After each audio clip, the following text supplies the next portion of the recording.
Good morning my dear student. आज हम लोग कंसोलिडेशन का कन्वेंशनल पार्ट करेंगे, यानी कि कुछ मेंस के क्वेश्चन हैं जो कि हम लोग डील करेंगे, जो कि आपके आईएएस के होंगे और आपके एसएससी जेई के होंगे और सिविल सर्विसेज के होंगे। ठीक है, ये क्वेश्चन डील करने के बाद आप देखोगे कि आपके बहुत सारे ऑब्जेक्टिव क्वेश्चन ऐसे ही निकल जाएंगे। तो सबसे पहले स्टार्ट करते हैं। एक क्वेश्चन है जो कि आपका आईएएस 2017 में पूछा गया था और वो 20 मार्क्स में पूछा गया था। अब वो 20 मार्क्स आपको कम से कम 5 से 6 ऑब्जेक्टिव देके जाएगा। तो सबसे पहले स्टार्ट करते हैं इस कन्वेंशनल क्वेश्चन से। क्वेश्चन नंबर 1 मैं पहले बोर्ड पे लिखता हूँ, आप मेरे साथ ही लिखते रहो, उसके बाद मैं क्वेश्चन को सॉल्व करता हूँ। ठीक है, तो this is question number 1 IAS 2017 और ये रिपीट हुआ है एसएससी जेई में, मतलब सेम क्वेश्चन ये रिपीट हो गया है एसएससी जेई में। क्या कह रहा है? एक क्ले सॉइल स्पेसिमेन, बहुत अच्छा क्वेश्चन है। अ क्ले सॉइल स्पेसिमेन, एक स्पेसिमेन है 25 mm थिक, 25 mm थिक। वैसे हम लोग सैंपल की थिकनेस वैसे मिनिमम कितना लेते हैं?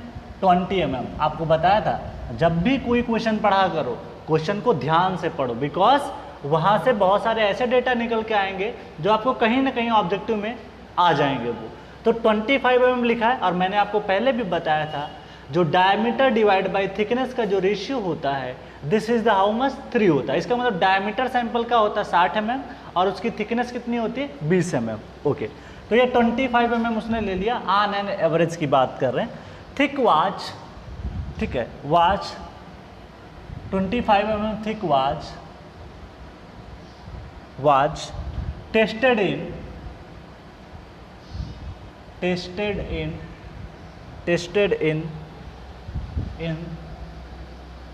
the laboratory, ठीक है, tested in the laboratory allowing हर एक बात इस मतलब जो भी क्वेश्चन में लिखा गया है उसका हर एक पॉइंट इंपॉर्टेंट होता है। तो अलाउविंग ड्रेनेज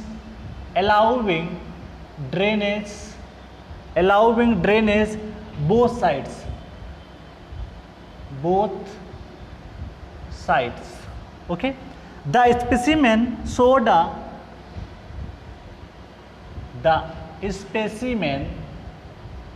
शो कर रहा है, क्या शो कर रहा है? Specimen showed a decrease in wide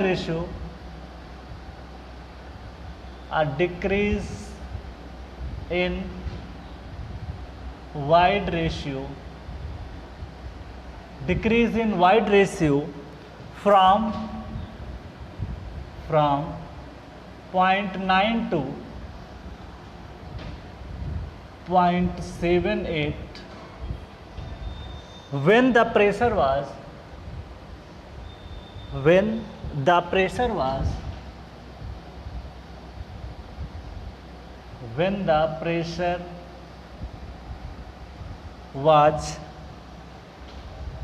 'increased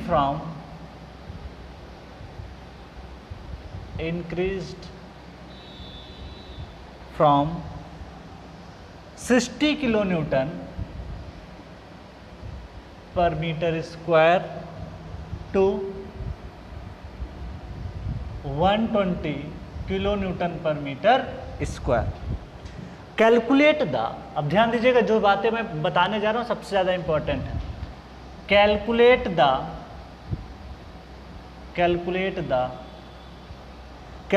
the coefficient of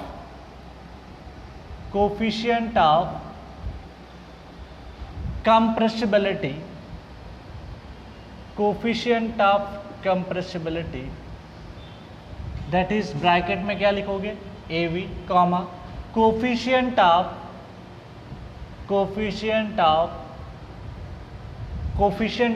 volume compressibility,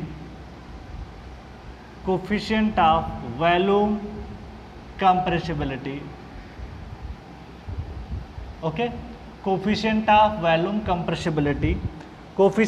volume compressibility and coefficient of consolidation and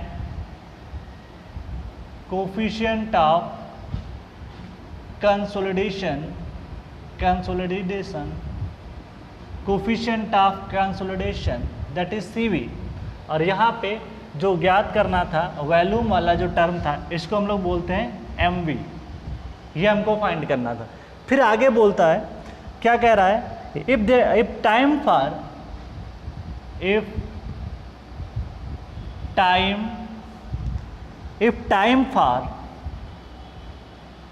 50% consolidation was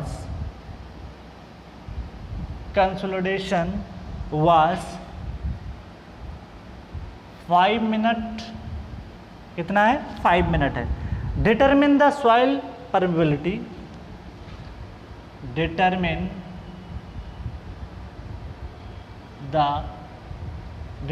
the soil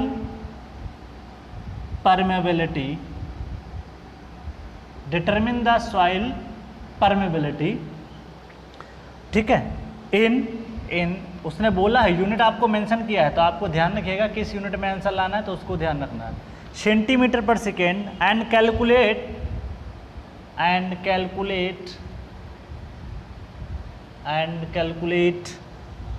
final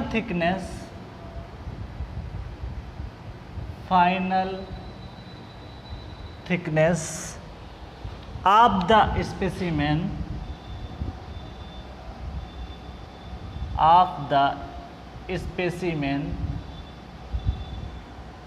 at the end of test। Okay, चल एक बार मैं question फिर से पढ़ देता हूं आपके लिए। A clay soil specimen 25 mm thick was treated in the laboratory allowing drainage, underline करो, allowing drainage on both side। जो ड्रेनेज है इसका मतलब both side अलाउ किया है, ठीक। The specimen showed a decrease in void ratio 0.9 to लेके 0.78 when the pressure was increased from 60 to 120 kilonewton per meter square।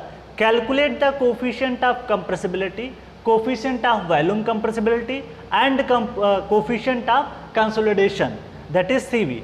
फिर कहा if the time for 50% consolidation was 5 minutes, determine the soil permeability in centimeter per second and calculate the final thickness of the specimen at the end of test।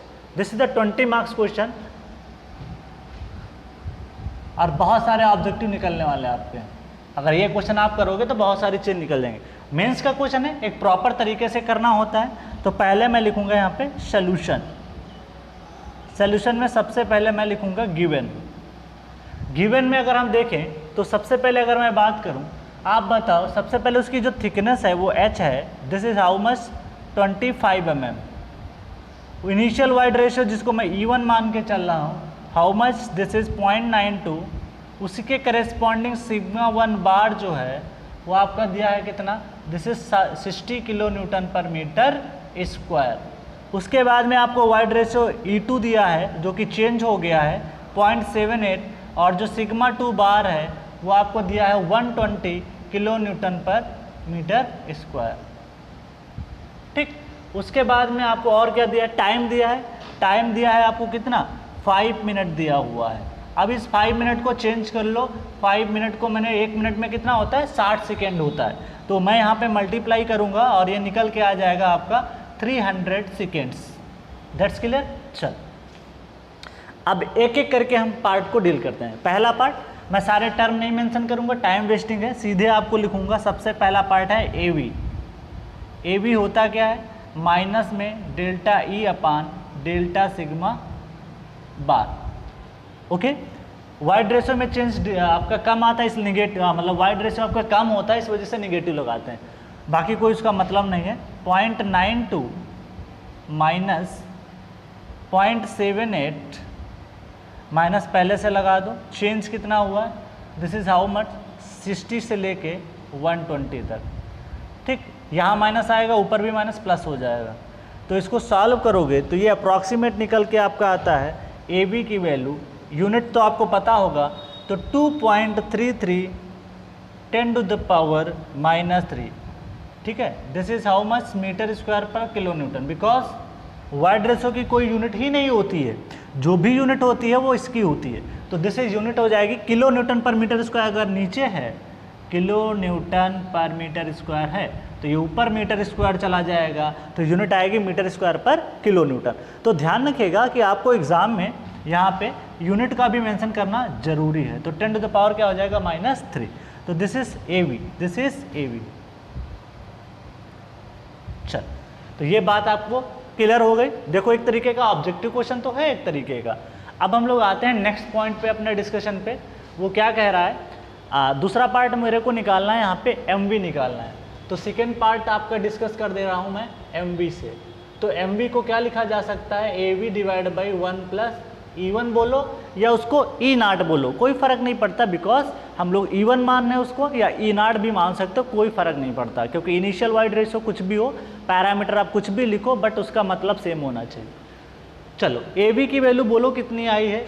This value is how much, 2.33 10 to the power -3 divide by 1 plus, शुरुआत में wide ratio कितना है 0.92, ठीक है। शुरुआत में wide ratio कितना दिया है 0.92। तो इसका आंसर जब आपने निकाला तो इसका आंसर निकल के आएगा, this is 1.2, this is 1.215 10 to the power -3। अब उसने एक बात तो इसमें नहीं पूछी, कल को वो ये भी पूछ सकता था कि बताओ कंप्रेशन इंडेक्स कितना होगा, तो वो भी निकाल सकते हैं। कंप्रेशन इंडेक्स का फार्मूला आपको पता है क्या, change in void ratio divide by log आता है। लॉग, ये वैल्यू आप लॉग में ले लोगे तो आंसर कुछ और आ जाएगा, ठीक है। तो अगर पूछा नहीं है फिर भी इसमें मैं ऐड कर देता हूँ एक प्रॉब्लम को, ठीक है। तो आप इसमें एक प्रॉब्लम को मतलब यहाँ पे ऐड कर लो। यहाँ पे जिसे मैंने बताया था calculate the coefficient of compressibility, ये मैं यहीं पे और मेंशन कर देता हूँ। आल्सो फाइंड, बिकॉज जब कर ही रहे हैं सारी प्रॉब्लम को तो सारा ही प्रॉब्लम कर लेते हैं। आल्सो फाइंड कंप्रेशन इंडेक्स, यहीं पे ऐड कर देना कहीं पे, इससे क्या होगा ना, सारी बात एक साथ क्लियर हो जाएगी। Compression index, also find compression index, bracket में लिख दो CC। चलो अब दूसरा प्रॉब्लम हमारा है, तीसरा मतलब पार्ट इसमें कर देते हैं। This is CC, coefficient of या compression index, how much, this is delta divide by log base 10 sigma 2 bar divide by sigma 1 bar. Delta ही तो आपको पता है 0.92 minus 0.78 divide by log base 10 sigma 2 bar. Sigma 2 bar की value कितनी है भाई आपके पास 120 डिवाइड बाई 60, ये 2 आएगा, log 2 की वैल्यू पता होती है, और पॉइंट ये आएगा 0.14 आ जाएगा डिवाइड बाई, और ये आ जाएगा log बेस 2। तो इसको सॉल्व कर लीजिएगा, इसका यूनिट कुछ भी नहीं रहेगा, इसका आंसर आएगा 0.14 डिवाइड बाई 0.3010, इसके आसपास आता है। अब आप देख सकते हो इसका आंसर अप्रॉक्सीमेट मुझे लगता है 0.48 के आसपास आएगा, इसकी कोई यूनिट नहीं होती। तो ये पूछा नहीं था, लेकिन फिर भी मैं बताना इसलिए चाहता हूँ कि आपका हर एक कॉन्सेप्ट इस क्वेश्चन से क्लियर हो जाए। नेक्स्ट पॉइंट ऑफ डिस्कशन क्या कह रहा है, नेक्स्ट पॉइंट हमसे ये कह रहा है कि बताना है हमको कोफिशिएंट ऑफ परमेबिलिटी पूछा है। तो कोफिशिएंट ऑफ परमेबिलिटी के लिए पहले कोफिशिएंट ऑफ कंसोलिडेशन निकालना पड़ेगा, और कोफिशिएंट ऑफ कंसोलिडेशन के लिए आपको टाइम दिया है, डिग्री ऑफ कंसोलिडेशन दिया, उसके देख लेते हैं। तो सबसे पहले आपको ये पता है how much CV equal to क्या होता है, CV इक्वल टू TV। याद करने का तरीका, यूनिट याद रखो metre square per second, metre के लिए क्या लिखोगे ड्रेनेज पाथ लिखोगे, टाइम के लिए T लिखोगे। अच्छा अब ये बताओ 1 वे ड्रेनेज है या 2 वे ड्रेनेज है, यहाँ पे क्वेश्चन में सीधे मेंशन किया है 2 वे ड्रेनेज है, बोथ साइड ड्रेनेज है। तो यहाँ पे मैं लिखूंगा ब्रैकेट में D equal to H/2 initial thickness का, तो CV इक्वल टू क्या लिखा जा सकता है TV। आप बताओ TV की वैल्यू मैं यहीं पे मेंशन कर देता हूँ, TV equal to for 50% consolidation equal to how much, this is π/4 50 divide by 100 का whole square, how much, this is 0.196। ये ऑब्जेक्टिव क्वेश्चन आपको SSC JEE में पूछा हुआ है कि 50% पे बताओ कि आपका डिग्री ऑफ कंसोलिडेशन कितना आता है, तो 0.196 आपका निकल के आता है। तो मैं क्या करूँगा 0.196, चलो थिकनेस को मैं क्या रखूँगा H/2, तो 25 डिवाइड बाई 2 रखूँगा यहाँ पे। अच्छा इंटू 10⁻³ बिकॉज मेरे को लाना है मीटर में, तो इसको मैं कन्वर्ट कर दूंगा किसके अंदर, मीटर में, बिकॉज mm में दिया है और 1 mm क्या होता है 10⁻³ मीटर के बराबर होता है। तो इसको करो स्क्वायर। चलो टाइम बोलो, टाइम आपको रखना है सेकेंड में। अब टाइम आपको दिया 5 मिनट, उसको कन्वर्ट कर दिया सेकेंड में, तो कितना निकल के आता है 300 सेकेंड निकल के आता है, 300 सेकेंड। तो ये CV की वैल्यू जब आप कैलकुलेट करोगे तो ये आती है आपकी निकल के काफ़ी मतलब कम निकल के आती है। CV is how much 1.021 10⁻⁻7 this is metre square per second. अब इसकी यूनिट याद रखो क्या होती है, metre square per second. Because आप जब भी क्वेश्चन लगाया करो, आपको कोई भी डेटा याद करना है तो क्वेश्चन के साथ ही लर्न करने की कोशिश किया करो। अब देख सकते हो कोफिशिएंट ऑफ कंसिडरेशन जो है काफ़ी कम वैल्यू आती है, मतलब बहुत ही कम आती है, मतलब वैल्यू जो भी आएगी इसकी वैल्यू आपकी लगभग 10⁻⁻6 10⁻⁷ में आएगी, ठीक है। प्लस यूनिट पे फोकस करो, इसकी यूनिट क्या हो सकती है, तो इसकी यूनिट क्या होगी मीटर स्क्वायर पर सेकेंड या सेंटीमीटर स्क्वायर पर सेकेंड। तो ऐसे ही जब याद करते चलोगे तो हर दुनिया की हर यूनिट आपको याद हो जाएगी। तो कोशिश ये करना है कि जब भी कोई क्वेश्चन लगाओ उसके हर पहलू पे ध्यान दो, चाहे उसकी यूनिट की बात कर रहा हो, चाहे उसका फार्मूला हो, चाहे उसका वो डेटा हो, कोई भी चीज़ हो, चाहे उसका सॉइल सैंपल हो। मैं इस क्वेश्चन से बहुत सारे क्वेश्चन निकाल सकता हूँ। क्या क्या निकाला मैंने, सबसे पहले तो अपने थिकनेस पहचान ली कि 20 mm या 25 mm रखी जाती है, ठीक है। डायमीटर 60 के आसपास रखा जाता है, okay. Laboratory drainage both side है। दूसरी बात कंसोलिडेशन टेस्ट करते समय सैंपल कैसा चाहिए, आपको अनडिस्टर्ब सैंपल चाहिए, ये भी बात एक ऑब्जेक्टिव क्लियर हो गई। तो इसमें से बहुत सारी चीज़ें हमारी क्या हो जाती हैं, क्लियर हो जाती हैं, ठीक है। चल आगे बढ़ते हैं। नेक्स्ट पॉइंट ऑफ डिस्कशन हमारा क्या है, परमेबिलिटी पूछा है ना। चलो आपको एक फार्मूला बताया था मैंने, CV = KV/MV Γ/W। तो KV = क्या लिख सकते हो, CV into this is MV into Γ/W। चलो बोलो CV की वैल्यू कितनी है, 1.021 10⁻⁻7 इंटू, आप बताओ यहाँ पे मैं MV की वैल्यू क्या रखूँ, जो ये दिया हुआ क्या है 1.215 10⁻³ अच्छा। Γ/W देखो यहाँ पे अगर सारी यूनिट इसने किस में दे रखी, मीटर स्क्वायर पर किलो न्यूटन है, तो मैं गामा की वैल्यू भी kilo newton per metre cube में रखूंगा, ताकि किलो न्यूटन से किलो न्यूटन क्या हो जाए, कैंसिल हो जाए। तो 9.81 kilo newton per metre cube होगा। सारी यूनिट्स परमेबिलिटी की यूनिट क्या निकल के आती है, इसको सॉल्व करोगे तो KV = हाउ मच, KV निकल के आता है आपका लगभग 12.17 10⁻⁻10 मीटर पर सेकेंड, ओके। बट मेरे से क्वेश्चन में उसने मीटर पर सेकेंड में नहीं पूछा है, मेरे से उसने जो पूछा है वो सेंटीमीटर पर सेकेंड में पूछा है, तो इसको कन्वर्ट कर लेना, नहीं तो गलत हो जाएगा। तो KV को मेरे को अगर लाना है सेंटीमीटर में तो 12.17 10⁻⁻10, अगर 1 मीटर बराबर कितना होता है 100 सेंटीमीटर होता है, तो मैं इसको 10⁻² से या 100 से मल्टीप्लाई करूँगा तो ये रिजल्ट आएंगे सेंटीमीटर पर सेकेंड से। तो 12 पॉइंट ये आ जाएगा आंसर 12.17 10⁻⁸। अब आपने देखा होगा जब क्ले सॉइल के बारे में हम पढ़ते हैं तो क्ले सॉइल की ही प्रोबेबिलिटी इतनी, क्योंकि मैंने पढ़ाया था आपको प्रोबेबिलिटी 1 सेंटीमीटर पर सेकेंड की probability, this is for gravel. अगर 1 सेंटीमीटर पर सेकेंड से प्रोबेबिलिटी ज़्यादा होती है तो वो ग्रेवल की होती है। उसके बाद फिर बताया था 1 से लेकर 10⁻³ तक वो सैंड के लिए लाई करती है। फिर बताया था 10⁻³ से लेकर 10⁻5 तक वो लाइव करती है किसके, सॉरी 10⁻³ से लेकर 10⁻7 तक जाती है, और 10⁻7 तक जाती है सिल्ट के लिए। अब 10⁻7 से भी अगर कम जाओगे तो वो 10⁻7 सेंटीमीटर पर सेकेंड से भी वैल्यू अगर कम होती है तो वो होती है क्ले के लिए होती है। तो आप बताओ ये वैल्यू 10⁻7 के आसपास आएगी, बिकॉज इसको मैं और लिख सकता हूँ 1.217। देखिए पढ़ते समय आपको इसी तरीके से सारे डेटा याद रखने हैं, तो कहीं से याद करने का कोई तरीका थोड़ी होता है। हम लोग भी ऐसे ही पढ़ते हैं। कैसे पढ़ते हैं कि कोई भी डेटा है उससे लर्न कर लेते हैं। तो प्रोबेबिलिटी की तो यूनिट पता चल गई, एक तो जो इलास्टिक की यूनिट होती है वही प्रोबेबिलिटी की होती है। दूसरी बात इसकी वैल्यू आई है 10⁻⁻⁷। अगर कोई वैल्यू 10⁻⁷ के आसपास लाई करती है तो वो क्ले के कंसीडर किया जाता है। तो मैंने सारा लिमिट आपको लिखा रखा, जब परमिबिलिटी डील किया था तो बताया था। तो इस तरीके से अगर आप पढ़ोगे तो एक क्वेश्चन से आपको सारी थ्योरी क्लियर हो जाएगी। और ऐसा ही हर सब्जेक्ट में अपना दिमाग लगाया करो, उसकी यूनिट क्लियर करो, उसका जो भी क्वेश्चन में दिया हुआ करे, क्योंकि बिकॉज आप क्वेश्चन जो भी होता है, ये क्वेश्चन आपका फील्ड डेटा होता है या तो लैब डेटा होता है। तो जो फील्ड में कंडीशन होती है सेम वैसे ही होती है, तो आपके कई सारे ऑब्जेक्टिव क्वेश्चन निकल जाएंगे। अब फाइनल हमारा पॉइंट है 6 नंबर पॉइंट ये कहता है कि बताओ फाइनल थिकनेस उसकी कितनी बचती है। इसके लिए आपको वाइड रेशियो दिया है, तो मेरे को एक फार्मूला पता है, delta H/H equal to delta E/1 + E1।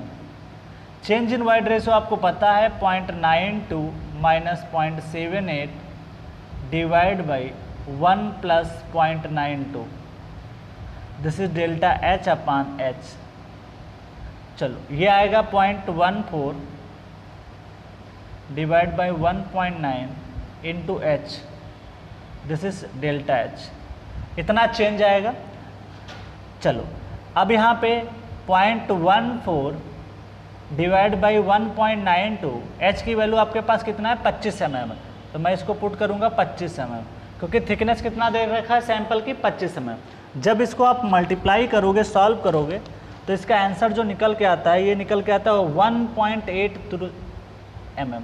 तो इतना तो चेंज हुआ, इतना लेयर वो कंसोलिडेशन के प्रोसेस के थ्रू वो कंप्रेस हो गई।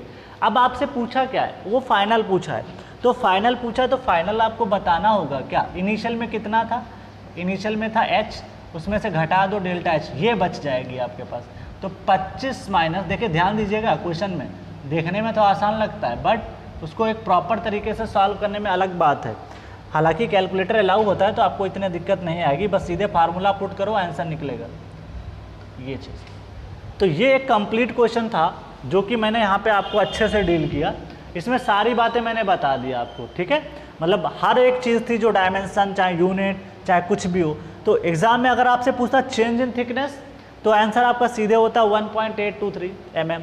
बट आपसे पूछ रहा है फाइनल थिकनेस, तो फाइनल थिकनेस क्या हुई, देखो क्या हुआ, सैंपल पहले यहाँ पे था इस तरीके से, इस पर आपने स्ट्रेसेस लगा रखी है, ये सॉलिड्स है,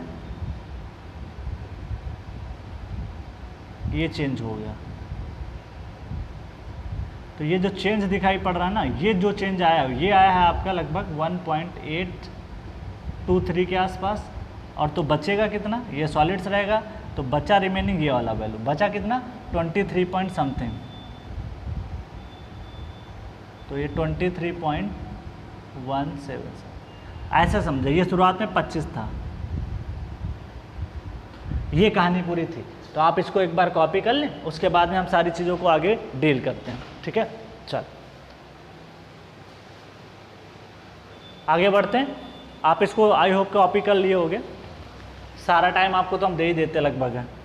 आगे बढ़ें, दूसरे क्वेश्चन पे आते हैं, एक दूसरा क्वेश्चन डील करते हैं, वो भी आईईएस का क्वेश्चन है। सारे क्वेश्चन कॉन्सेप्ट क्लियर कर दूंगा आपके, ठीक है। आप कितने भी कमज़ोर हो, मेरी क्लास में आप कोई कमज़ोर नहीं है, मेरे साथ जो चलेगा, जो मेरे साथ कंटिन्यूअस मेहनत करेगा वो स्ट्रांग हो जाएगा, ठीक है। और जो कंटिन्यूअस नहीं चलेगा वो पीछे हो जाएगा। तो आपको बस कंटिन्यूटी मेंटेन करके रखनी है अच्छे से, बाकी आपको हर चीज़ क्लास में मिल जाएगी, चाहे वो ऑब्जेक्टिव क्वेश्चन हो और चाहे वो मेंस के क्वेश्चन हो। आपको क्वेश्चन के लिए कहीं भटकने की ज़रूरत आपको अब नहीं पड़ेगी, सारा कॉन्सेप्ट यहीं आपका हम क्लियर कर देंगे, ठीक है। चलो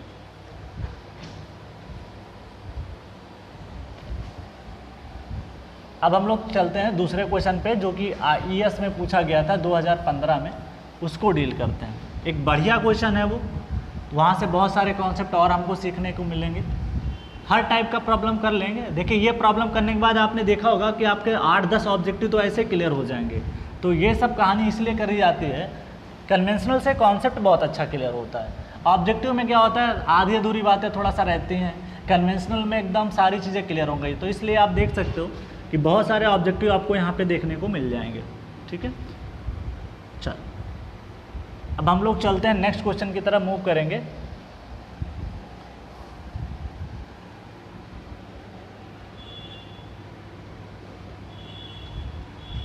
नेक्स्ट पॉइंट ऑफ डिस्कशन है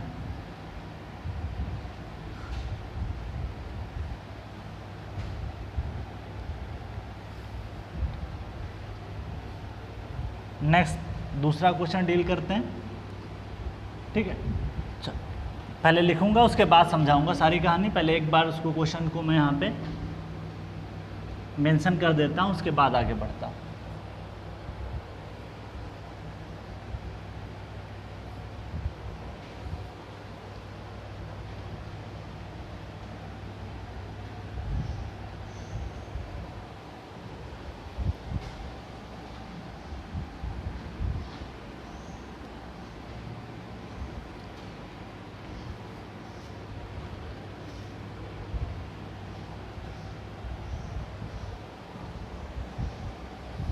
चल आगे बढ़े। नेक्स्ट क्वेश्चन है, बढ़िया क्वेश्चन है, आईईएस ये भी पूछा गया है, आपका आईईएस में पूछा गया है, 2015 में पूछा गया है, ठीक है। तो इसको पहले मेंशन करता हूँ, उसके बाद कहानी पूरी देखता हूँ। तो क्वेश्चन नंबर 2 पे आ जाओ, ये क्या कह रहा है इसके बारे में डील करते हैं।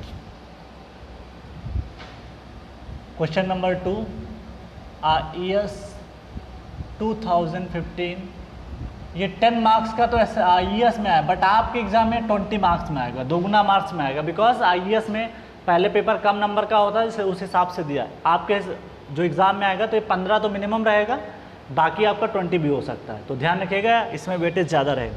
अब footing is to be constructed, आप फुटिंग समझते हो, फाउंडेशन जिसमें हम लोग बात करेंगे। अब footing is to B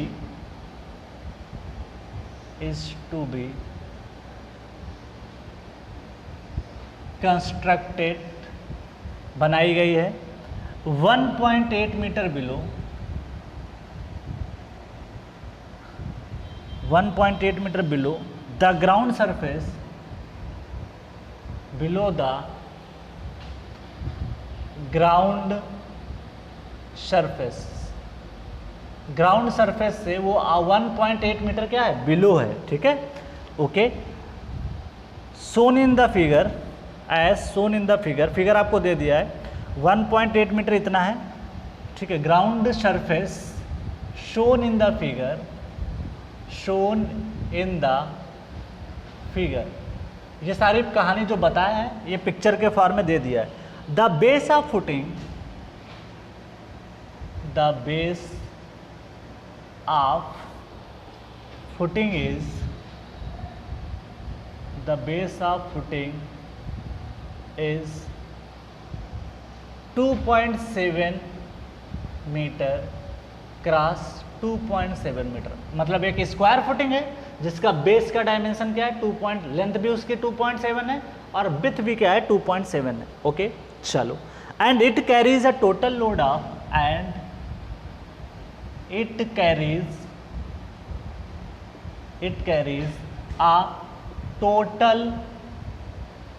carries a total load of 1800 kilo Newton, 1800 kilo Newton load इसके ऊपर आता है, which includes the column load, which includes शामिल करता है, इंक्लूड्स का मतलब होता है शामिल करना, it includes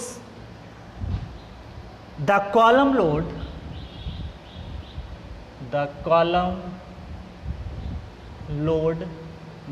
load and weight of the footing, and weight of the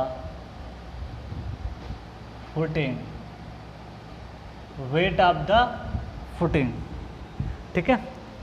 compute the expected settlement, compute the expected settlement, compute the expected settlement of the footing,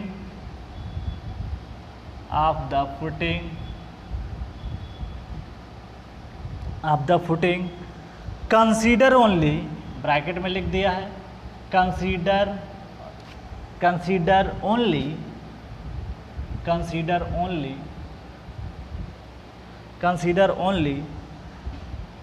consolidation settlement, सिर्फ कंसोलिडेशन सेटलमेंट लेना, मतलब आपको क्या करना है, secondary को ignore करना है और इनिशियल को भी क्या करना है, इग्नोर करना है। अब सारी कहानी उसने पिक्चर के फॉर्म में दे रखी है। क्या बताया, मैं मेंशन कर देता हूँ। देखो सबसे बड़ी बात है, उसने फुटिंग को बताया है, ये फुटिंग है आपकी, ठीक, ये फुटिंग है, और इस फुटिंग का जो डायमेंशन है ये आपको मेंशन कर रखा है, कितना है 2.7।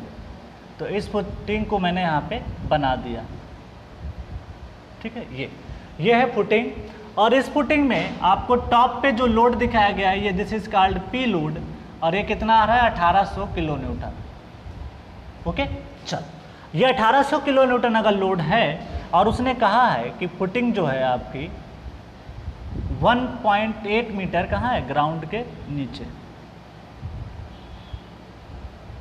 1 ये बात डायग्राम में उसने मेंशन की। कई बार ये लोग डायग्राम नहीं मेंशन करते हैं तो खुद ही समझना पड़ता है।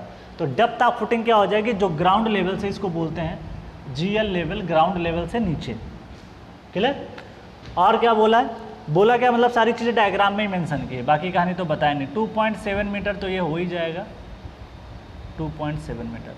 उसके बाद में ये जो लेयर है यहाँ तक, ये कितने मीटर की है, 2.7 की, तो ये मैंने बना दिया 2.7।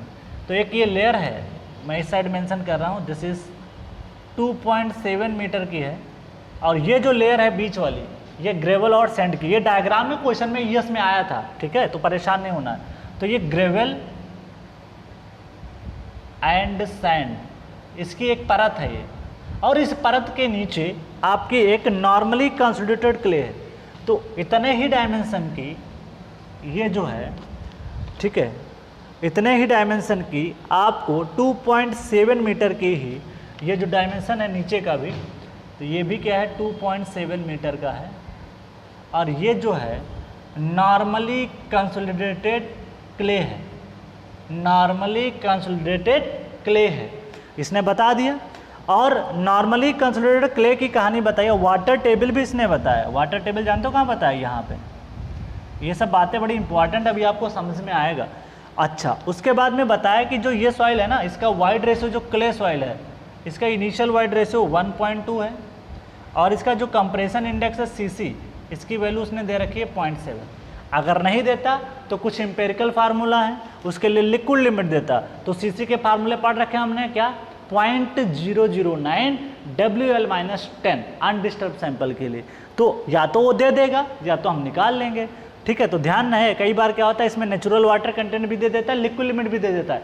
तो ध्यान है, हमारे जब सीसी का फार्मूला हमने लगाया था तो वहाँ पे आपका WL-10 आता, मतलब लिक्विड लिमिट -10 आता, नॉट नेचुरल वाटर कंटेंट। तो इस बात को आप ध्यान रखिए, ठीक है, इंपॉर्टेंट है।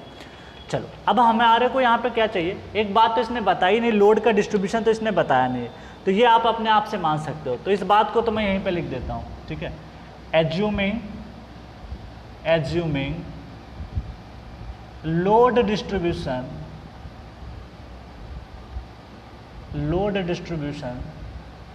ये आप एक लाइन लिख दोगे, एग्जाम में आपको नंबर मिलेगा। क्या है, assume load distribution 2 vertical is to 1 horizontal.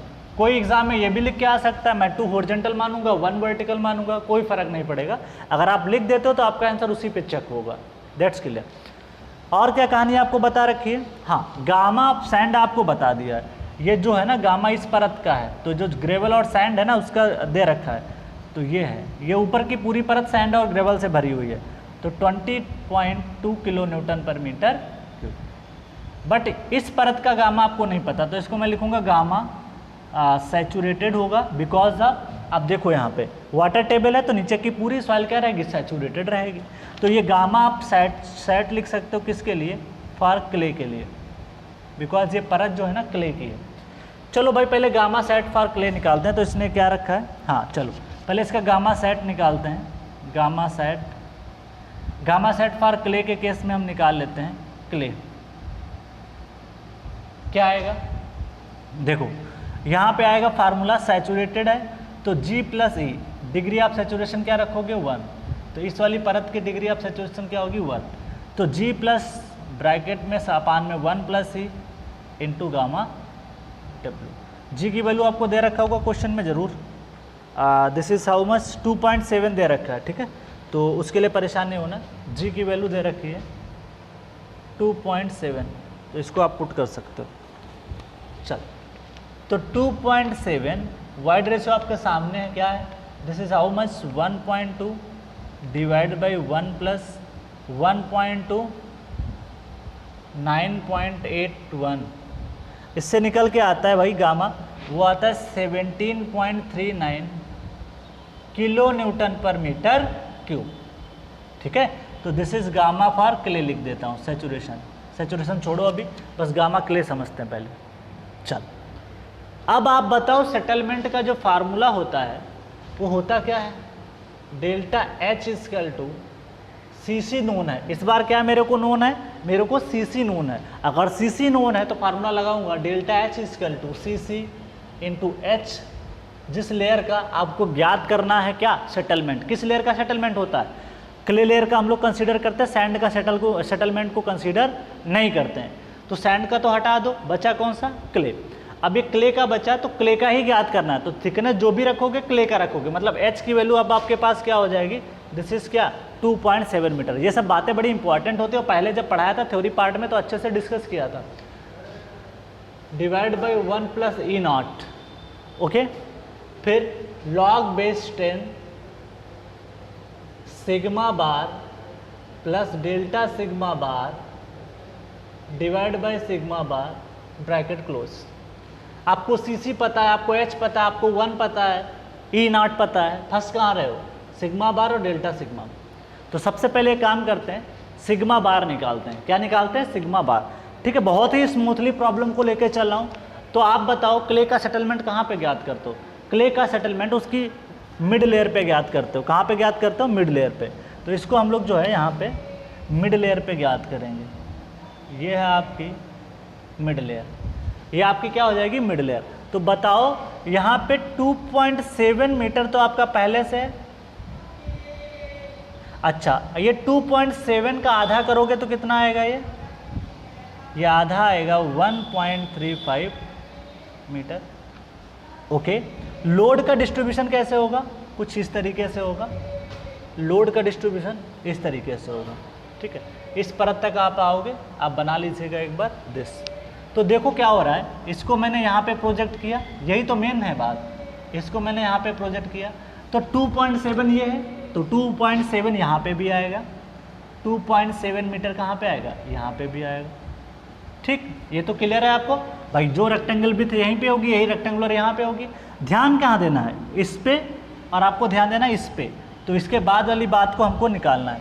तो आपको स्लोप क्या बताया था, मैंने एक बात आपको बताई थी कि अगर यहाँ पे स्लोप को 2 वर्टिकल, जैसे यहाँ पे दिखाया गया है 2 कितना था, 2 vertical, this is 2 vertical 1 horizontal, ये बात थी आपकी। इसका मतलब ये हुआ कि अगर मैं 2 किलोमीटर अगर मैं वर्टिकली जाता हूँ तो उस समय ½ किलोमीटर चलूँगा क्या, हॉरिजॉन्टली। तो ये बात होती है। तो आप बताओ कि आपकी वर्टिकल यहाँ तक कितना है, मिड लेयर तक ज्ञात करना होता है, यहाँ नहीं ज्ञात करना होता, मिड तक ज्ञात करना होता। तो इसको नाम दे देते हैं 1-1, इसका नाम दे दिया 1-1। तो 1-1 तक हमको जब पहुँचना है क्ले के मिड लेयर तक, तो ये 2.7 है, ये 1.35 है, दोनों को जोड़ोगे कितना आएगा लगभग, मैं लिख के बता देता हूँ, 2.7 प्लस 1.3। ओके, ये कितना निकल के आता है अप्रॉक्सीमेट करके, ये वैल्यू आपके निकल के आती है हाउ मच, 4.05। तो आपको जो डेप्थ यहाँ से पता चल गई वो 4.05 पता चल गई। तो मेरे को यहाँ से डेप्थ जो पता चली, इसको मैं यहाँ पे मेंशन कर देता हूँ, चलो इसको अलग से मेंशन करता हूँ, 4.05 मीटर। ये समझाने में थोड़ा टाइम लगता है आपको, बाकी एक बार समझ जाओगे तो कर ले जाओगे। मतलब मेरे को 4.05 मीटर डेप्थ यहाँ से मिल गई, बात समझिएगा, बड़ा इंपॉर्टेंट है।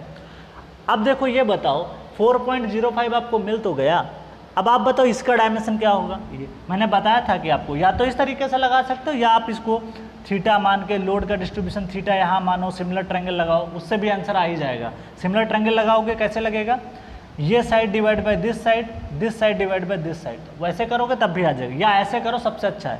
अगर वर्टिकली 2 किलोमीटर जाते हैं तो हॉरिजॉन्टली कितना जाओगे, 1 किलोमीटर। तो बताओ वर्टिकली में कितना गया, 4.05 गया, तो उसका आधा लिखूंगा। तो ये जो डायमेंशन है ना, ये जो यहाँ पे मैं लिख रहा हूँ, this is 4.05 divide by 2। Same चीज़ यहाँ पे भी मैं जाऊँगा, ये वाली जो डायमेंशन है ये हो जाएगी 4.05 डिवाइड बाई 2, तो आधा आधा चल गए, बिकॉज मैंने बताया था कॉन्सेप्ट। तो यहाँ पे आपकी विड्थ कितनी हो गई अब, तो एट 1 1 विड्थ कितना हो जाएगी, ये हो जाएगी आपका बी डैश, इसको मान देते हैं, ठीक है, बी डैश मान लेंगे, समझ में आ जाएगा क्या। देखो ये कितना था 2.7, तो 2.7 तो यहाँ तक आएगा, प्लस ये दोनों जोड़ दोगे, प्लस तो ये आ जाएगा 2.7 प्लस क्या जोड़ोगे 2 टाइम कर दो, या ऐसा भी लिख सकते हो, मैं दोनों को जोड़ के लिख देता हूँ ताकि आप भूलो ना कभी।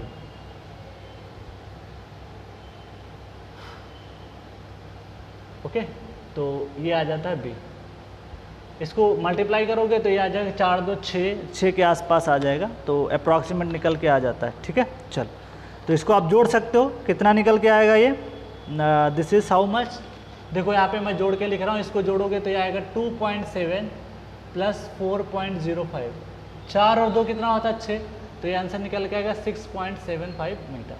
तो जिस लेयर पे आपको ज्ञात करना ना, उस समय जो लोडेड एरिया का विड्थ आएगा वो आएगा कितना आपका, this is how much 6.75, this is the important point. बाकी सब कहानी आसान है, कुछ है नहीं, ज्योमेट्री चल रही है एक तरीके से, मतलब कुछ भी ऐसा नया नहीं कि आप कर नहीं पाओ। तो देखो भाई, सबसे पहले हमें याद करना है क्या, डेल्टा सिग्मा बार, ये क्या होता है, अप्लाइड लोड डिवाइड बाई वो एरिया, जो एरिया आपका यहाँ पे रजिस्ट कर रहा है इस वाली लेयर पे, इस वाली परत पे जितना एरिया रजिस्टिंग होगा उसको कंसिडर करते हैं डेल्टा सिग्मा बार, क्योंकि सेटलमेंट किसका ज्ञात करो, इस लेयर का, तो एरिया भी कहाँ का चाहिए, यहाँ का चाहिए, तो आप ज्ञात कर सकते हो।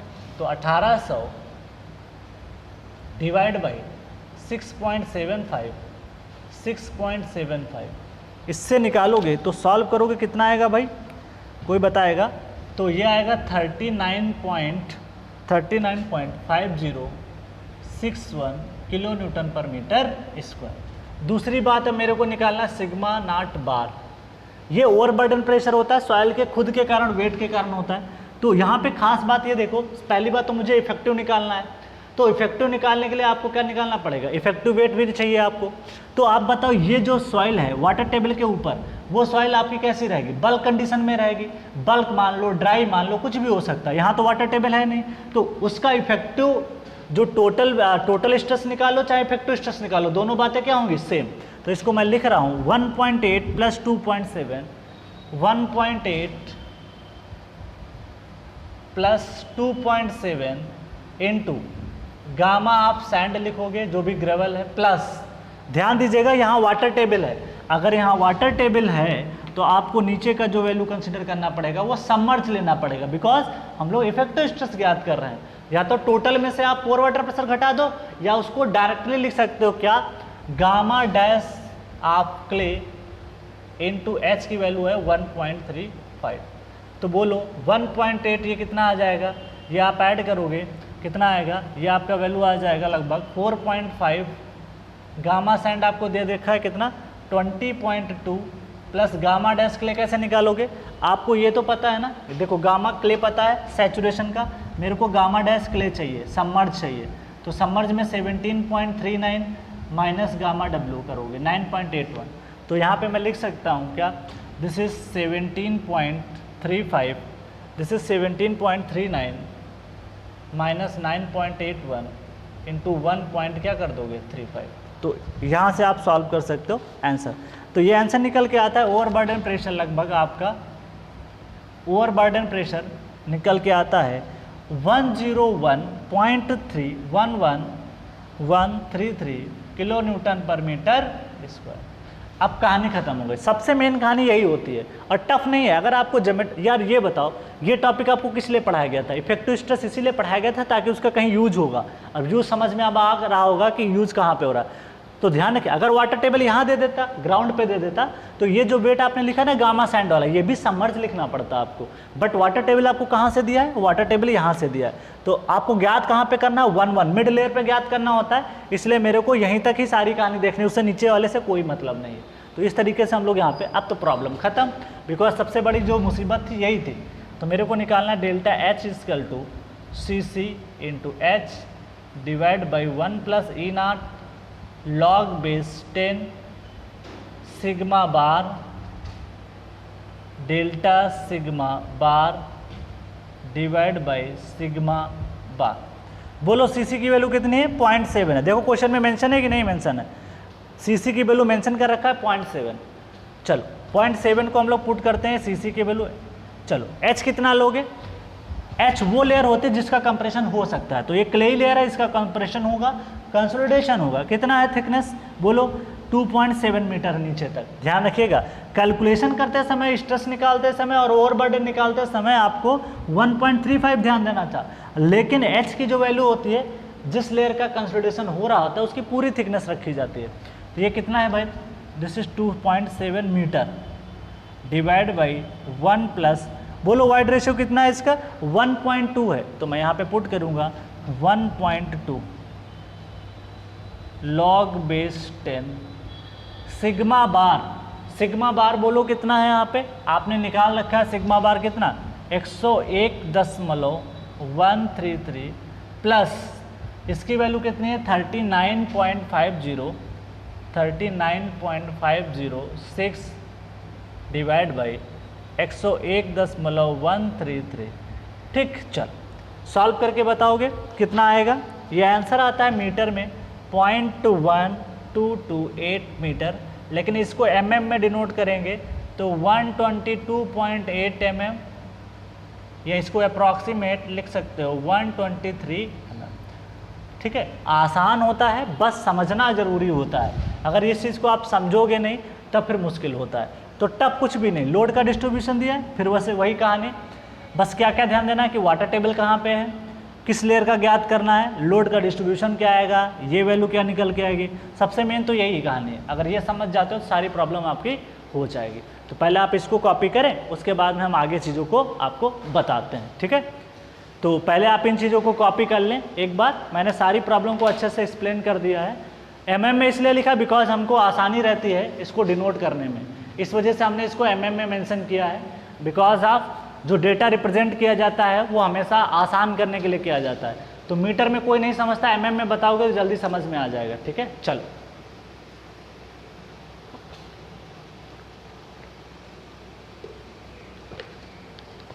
आगे बढ़ते हैं।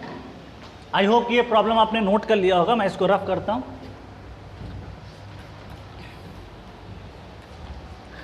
एक अच्छा क्वेश्चन जो कि एसएससी जेईई में है वो पूछा गया है, जो कि 15 नंबर में पूछा गया था 2018 में। आप देखोगे कि बहुत ही आसानी से आप उसको निकाल लोगे अभी। ठीक है, तो मैं वो क्वेश्चन कराने जा रहा हूं आपके लिए।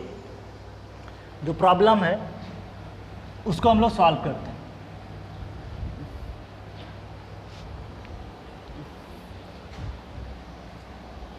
तो नेक्स्ट प्रॉब्लम हम लोग डील करने वाले हैं एसएससी जेईई का जो 15 मार्क्स प्रॉब्लम है, उसको एक बार डील कर लेते हैं।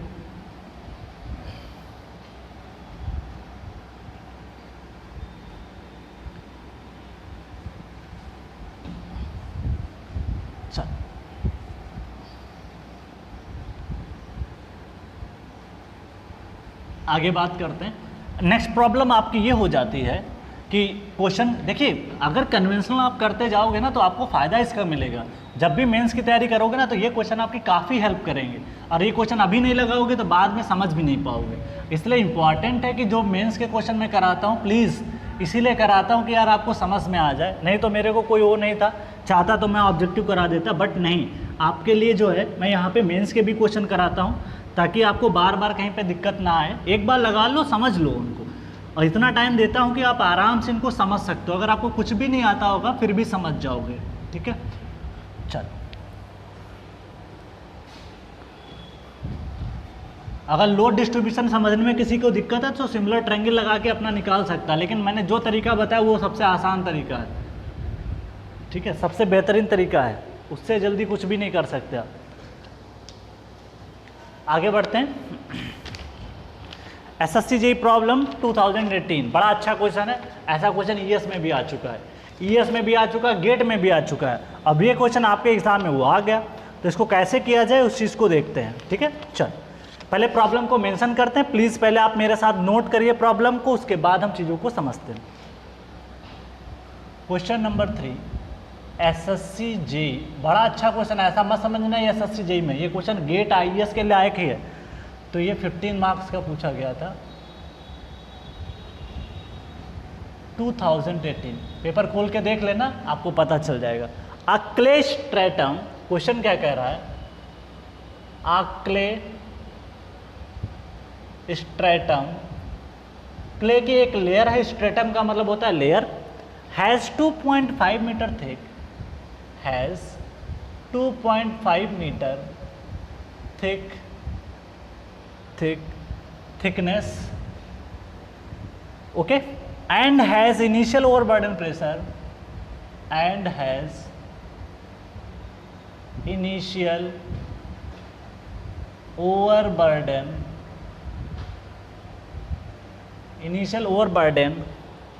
pressure of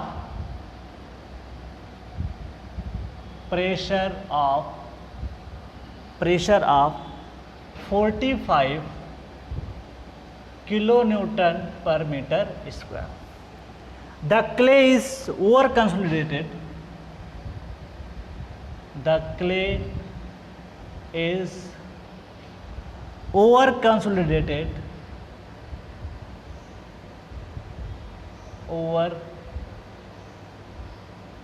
consolidated with a pre-consolidation pressure, with a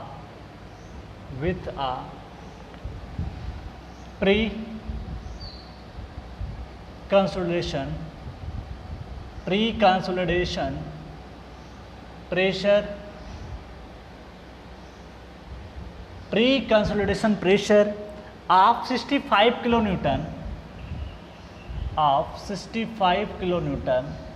per meter square.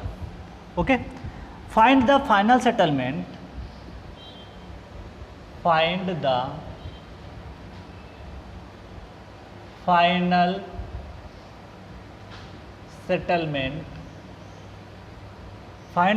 settlement due to increment of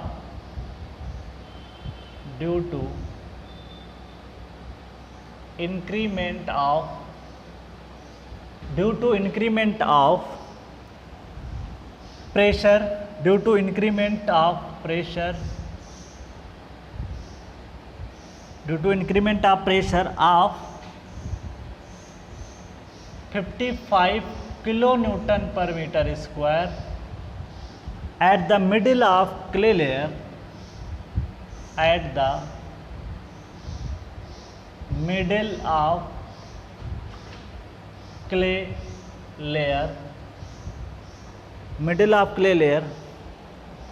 ठीक है। चल, यूज द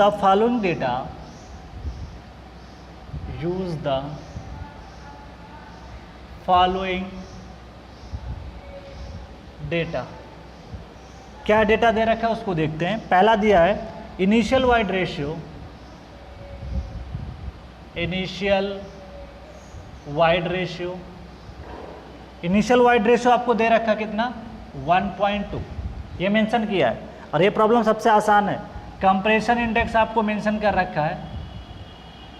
कंप्रेशन इंडेक्स बताओ, कंप्रेशन इंडेक्स किसका स्लोप होता है? Compression index is the nothing but is the slope of void ratio versus log effective stress के बीच का क्या होता है, स्लोप। तो कंप्रेशन इंडेक्स को हम लोग डिनोट किससे करते हैं, सीसी से। इसका वैल्यू दे रखा है 0.27। चलो, स्वेलिंग इंडेक्स बोल दो या रिकम्प्रेशन बोल दो, बात दोनों सही है। इसको CS बोलो या CR बोलो। ये वैल्यू बहुत कम होती है, मैंने पहले भी बताया था, ये लगभग 1/5 से लेकर 1/10 के बीच में होती है। ठीक है, तो ये कहानी आपको बता दी है। अब ध्यान दीजिए, यहाँ पे स्वेलिड इंडेक्स भी दिया है, प्री कंसोलिडेशन प्रेशर भी दिया है। ये बात सबसे ज़्यादा इंपॉर्टेंट। अब इस बात को समझने के लिए मैं वही ग्राफ ड्रा करूँगा जो आपको थ्योरी पार्ट में डिस्कस किया था। क्या था? सबसे पहले आप ये बताओ, एक ग्राफ बना रहा हूँ, इस बात को अगर आप समझ जाओगे तो प्रॉब्लम मेरे लिए बड़ी आसान हो जाएगी। किसके बीच में ग्राफ था? वाइड रेशियो और लॉग सिग्मा के बीच में था, ये ग्राफ था। अच्छा, आप ये बताओ कि यहाँ पे तीन चीज़ें मेंशन किए। एक तो ये बताए इनिशियल ओवरबर्डन, मतलब ऐसे समझो, प्रैक्टिकल एग्जांपल भी समझा देता हूँ आपको। ऐसे समझो कि अगर मान लेते हैं इस पे एक मतलब बिल्डिंग है, थोड़ा नीचे से बनाता हूँ, ऐसे समझो। ये ग्राउंड लेवल है आपका, ये ग्राउंड लेवल है आपका जिसको बोलते हैं जीएल। इसके ऊपर आपने क्या बनाया था, बात समझिएगा, प्रैक्टिकल एग्जाम्पल से रिलेट करा दूंगा तो बहुत अच्छे से समझ में आ जाएगा। ओके, चलो क्या हो रहा है, देखो यहाँ पे आपने बनाई सपोज दैट 1 2 3 4 और 5, 1 2 3 4 5 6 माले की बिल्डिंग आपने क्या कर दिया, बना दिया।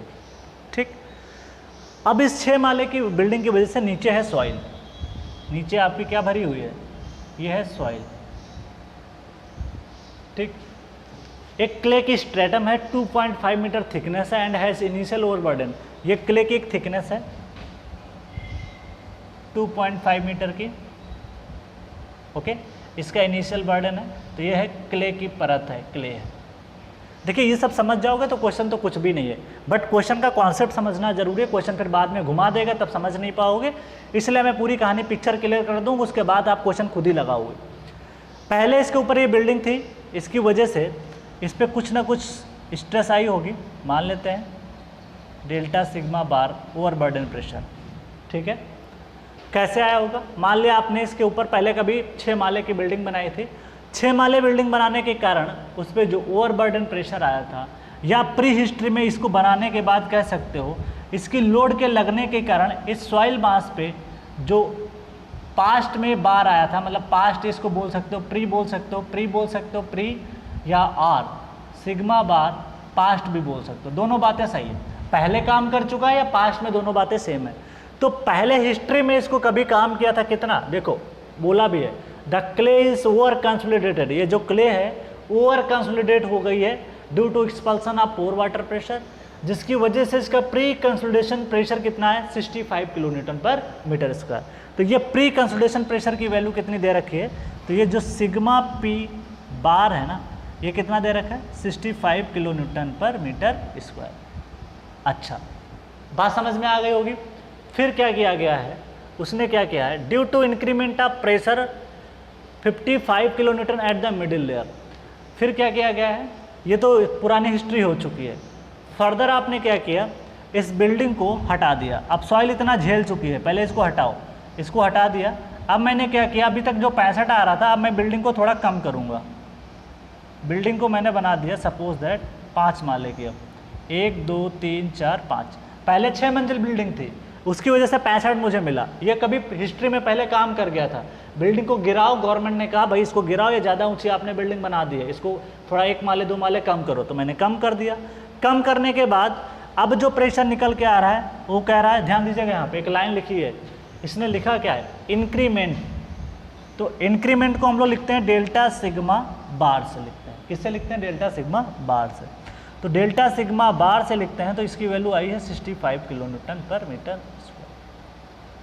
मतलब जितना ये लोड आपने लगाया यहाँ पे ऊपर से, वही उसके बराबर हो जाएगा। तो डेल्टा सिग्मा बार के बराबर ये आपका लोड निकल के आ जाएगा। तो जितना सुपर स्ट्रक्चर लोड आएगा उसकी वजह से इस पे जो बर्डन आया वो हो गया कितना, दिस इज 55। अब समझो पूरी कहानी को, सॉइल का कौन सा वेट जो हमेशा काम करता रहेगा, सॉइल का खुद का ओवरबर्डन जो है। ये सॉइल का पहले थी, जब इस 6 माले बिल्डिंग बनाया तब भी सॉइल वही थी, जब 5 माले बिल्डिंग बनाई तब भी वही सॉइल थी।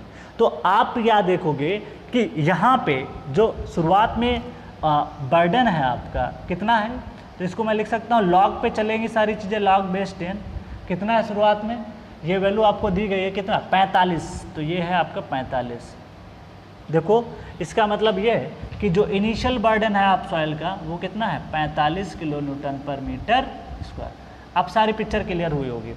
फिर क्या हुआ, कभी ये तो हमेशा काम करेगा, उसके बाद इससे ज़्यादा वैल्यू कौन सी है 65 है, तो 65 को मैं यहाँ पे मेंशन कर रहा हूँ, तो इसको लिख सकता हूँ लॉग बेस, ठीक है, या इसको नाम अभी मत दो तो ज़्यादा बेटर रहेगा, इसको सिग्मा नॉट बार दो, इसको नाम दो सिग्मा पी बार, बिकॉज ये कभी पुराने हिस्ट्री में कभी काम किया था। फिर क्या किया आपने, इसको बढ़ा दिया, आपने बढ़ा दिया इस पॉइंट पे आ गए, तो ये वैल्यू जो आपने कर दिया है लॉग बेस 10 कितना कर दिया सिग्मा नॉट बार, ये तो हमेशा काम करेगा। देखो सॉइल का वेट जो है ना, इस परत पे अगर एक क्ले लेयर है तो ये वेट खुद का हमेशा काम करेगा, तो सिग्मा नॉट बार तो हमेशा रहेगा। लेकिन जो इंक्रीमेंट हुआ वो कितने का हुआ, इंक्रीमेंट कितने का हुआ, 55 का हुआ। तो ये बात इंपॉर्टेंट है सबसे ज़्यादा। ये कहानी क्लियर है आपको? चल अब आप बताओ, यहाँ पे आपको ओशियार डिसाइड करता है कि किस रीजन में सॉइल ओशियार में रहेगी और किस रीजन में सॉइल आपकी नॉर्मली कंसोलिडेटेड रहेगी। तो आप बताओ कि यहाँ पे अगर मेरी पास्ट वाली वैल्यू प्रेजेंट से ज़्यादा होगी तो यहाँ पे सॉइल इस वाले रीजन में कैसी रहेगी, ओवर कंसोलिडेटेड रहेगी। अब ये वैल्यू ज़्यादा हो जाएगी अगर पास्ट से, तो यहाँ पे नॉर्मली में रहेगी। तो कुछ ये कहानी बन के आती है कुछ इस तरीके से। ये देख सकते हो पूरी कहानी, पिक्चर क्लियर कर दी मैंने आपको, ठीक है। ये कहानी तो सारी कहानी मैंने यहाँ पे आपको मेंशन कर दी सवाल के माध्यम से, था नहीं ऐसा कुछ भी, ये खुद समझाया हूँ आपको। तो यहाँ पे कर्वेचर रहता है तो ये ओशियार में सॉइल रहती है, और यहाँ पे कंप्रेशन इंडेक्स CR यूज़ करो या तो CC यूज़ करो, तो इस रीजन के लिए जाएगा। यहाँ पे आपका जो ये रीजन है, इसमें ये वाला जो रीजन आपको दिखाई पड़ रहा है, ये इसमें सॉइल क्या रहेगी, नॉर्मली कंसोलिडेटेड सॉइल रहेगी, नॉर्मली कंसोलिडेटेड सॉइल। और यहाँ पे जो यूज़ करोगे, क्या यूज़ करोगे, CC। ये कहानी थी आपकी। अब आपको क्या ज्ञात करना है, नेट सेटलमेंट चाहिए। तो नेट सेटलमेंट ज्ञात करने के लिए क्या बनेगा, फार्मूला, वो इंपॉर्टेंट है। इस रीजन में जो सेटलमेंट हुआ होगा पहले जब 6 माले की बिल्डिंग थी, फिर इस माले आपका लोड कितना आएगा जब आपने 5 माले बिल्डिंग बनाई, तब के लिए कितना होगा, दोनों को जोड़ दीजिए, आंसर निकाल दीजिए। तो डेल्टा H को मैं लिख सकता हूँ delta H1 plus delta H2। तो मैं अलग अलग कैलकुलेट कर देता हूँ। डेल्टा H1 मान लेता हूँ, सेटलमेंट आएगा इस वाले रीजन में, तो इसको 1 मानता हूँ, इसको 2 मानता हूँ। डेल्टा H1 क्या लिख सकता हूँ, CR क्यों यूज़ किया, बिकॉज ऑफ इसमें सॉइल क्या है, ओशियार है, ओवर कंसोलिडेटेड है। तो CR into H divide by initial void ratio, तो वही रहना है, log बेस 10। log बेस 10 कौन से इस रीजन में 2 स्ट्रेसेस आ रहे हैं, एक तो ये आ रही है, एक तो ये आ रही है, कौन सी ज़्यादा होगी, ये वाली ज़्यादा होगी, बिकॉज हम इधर की तरफ क्या है, बढ़ते जा रहे हैं। ये वैल्यू कितनी है, 65, ये कितनी है, 45। तो यहाँ पे सिग्मा P बार, यही सब तो पॉइंट इंपॉर्टेंट है जो अक्सर लोगों को समझ में नहीं आता है, प्लस। चलो इसको बताओ सॉल्व करके कितना आएगा, CR को 0.06, थिकनेस आपको बताई होगी ना, कितना बताया, 2.5 मीटर बताया, तो इसको 2.5 रखो, divide by 1 plus E0। Wide ratio आपको बता रखा होगा इनिशियल का, हाँ 1.2 आपको बताया। log बेस 10 आप रखिए यहाँ पे। सिग्मा कितना है, 65 है, तो प्रीवियस हिस्ट्री में 65 काम किया, ओवरबर्डन 45 था, तो इसको सॉल्व कर लीजिए।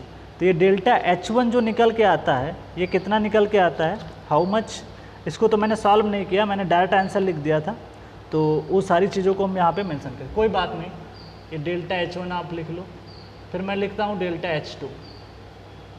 इसको आप सॉल्व कर लीजिएगा, कोई दिक्कत वाली बात नहीं है। मीटर में आएगा उसको सेंटीमीटर में कन्वर्ट कर लीजिएगा, ओके। चल आगे बात करते हैं। ये आ गया डेल्टा H2, क्या लिखोगे, अब इस वाले रीजन में आ गए, क्योंकि यहाँ पे सॉइल क्या है, नॉर्मली है। नॉर्मली में क्या यूज़ करते हो, CC यूज़ करते हो, तो CC into H divide by 1 plus E0 log base 10। अच्छा यहाँ पे क्या होगा, अब कौन सी स्ट्रेस काम कर रही है, एक तो ये स्ट्रेस है और तो ये स्ट्रेस, बिकॉज हमारा जो क्षेत्र है वो ये वाला क्षेत्र है, तो ये वाले क्षेत्र में क्या लिखोगे, sigma bar plus delta sigma bar divide by sigma bar, ठीक।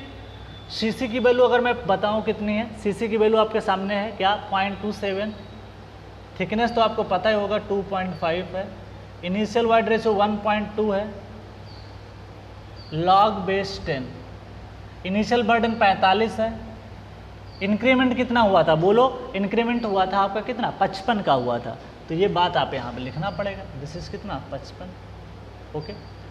चल अच्छा, उसके बाद में अगर हम बात करें यहाँ पे सिग्मा नॉट बार की बात करें, तो ये 45 लिख दोगे, सॉल्व, तो ये हो जाएगा डेल्टा H2।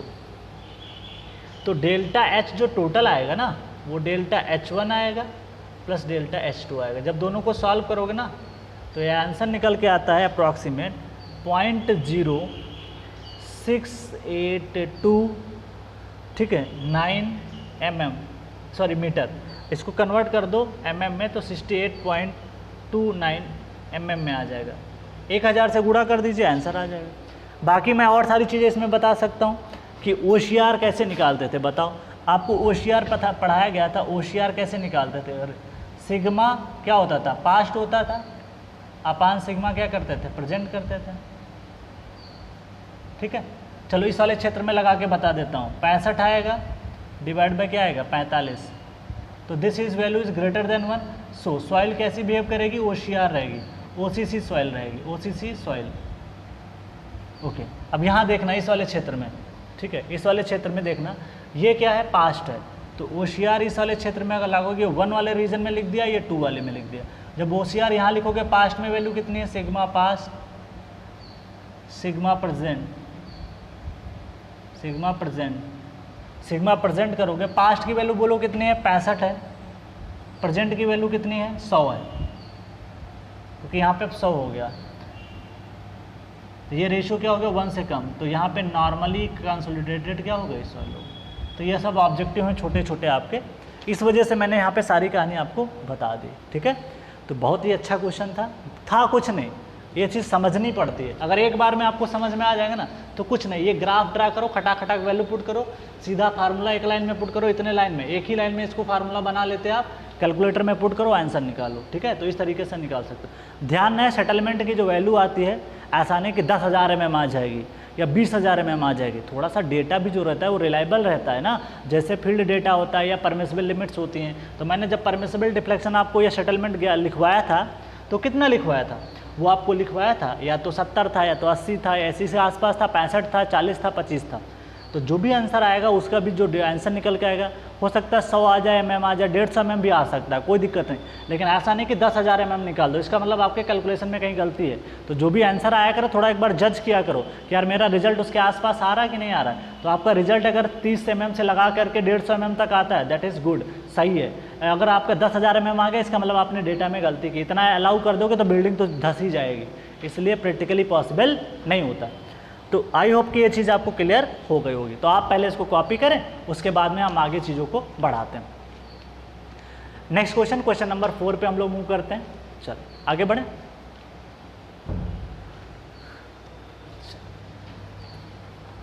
एकदम स्मूथली मैंने प्रॉब्लम को समझाया है, और रटने की कोशिश मत करना, बस समझो कोशिश। अगर समझ जाओगे ना तो फिर प्रॉब्लम हो कभी किसी भी तरीके से वो चेंज करता है, कोई दिक्कत नहीं। इसमें कुछ भी कॉन्सेप्ट लगा देता, ये टोटल स्ट्रेस दे देता, जो भी अभी तक सारी स्ट्रेसेस दी हैं। देखो अभी तक ये सब तो आपको स्ट्रेसेस दे रखी है, अगर पोर वाटर प्रेशर वगैरह भी दे देता ना, तो मैंने बताया ना, हमेशा जो भी स्ट्रेसर लेते हैं यहाँ पे इफेक्टिव लेते हैं, तो आप उसको इफेक्टिव में कन्वर्ट कर लीजिए आप। तो ध्यान रखिएगा, वो सारी चीज़ें आपको यहाँ पे फोकस करना पड़ेगा। तो कॉन्सेप्ट के साथ आपको यहाँ पे चलना पड़ेगा। अब हमको 2 क्वेश्चन और करने हैं। एक क्वेश्चन और है जिसको हम छोटा सा क्वेश्चन है उसको कर लेते हैं, जो कि SSC JEE में पूछा गया है। ऐसा नहीं कि अब SSC JEE में जो प्रॉब्लम आ रही हैं वो सब गेट और IES लेवल के क्वेश्चंस पूछे जाते हैं। ये लोग क्या करते हैं ना, IES के क्वेश्चन डाल देते हैं और या तो सिविल सर्विसेज के IAS के क्वेश्चन डाल देते हैं, लेकिन हम लोग पहले से उसको करके बैठते हैं। तो पहले से जब करके बैठते हैं तो हमारे लिए प्रॉब्लम क्या हो जाती है, आसान हो जाती है। ठीक है, तो इस तरीके से चीज़ों को आप यहाँ पे देख सकते हो। क्लियर, चलो आगे बढ़ें।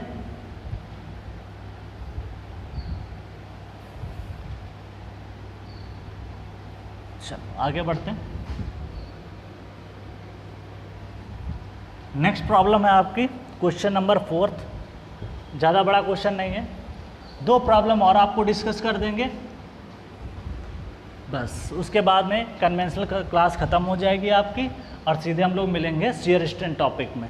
ठीक है, बड़ा अच्छा क्वेश्चन है। ये क्वेश्चन नंबर 4 है जो कि आपका 2013 में पूछा गया है। 2013 में SSC JEE ने पूछ रखा और 15 मार्क्स में है, तो काफ़ी आसान क्वेश्चन है। Question number 4 2013 15 marks SSC JEE। अब आप इस एग्ज़ाम को हल्के में नहीं ले सकते हो। ठीक है, चल क्वेश्चन क्या कह रहा है, find out the time required, find out the time required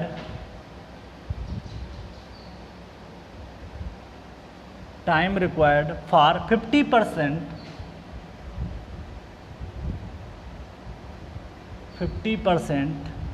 consolidation in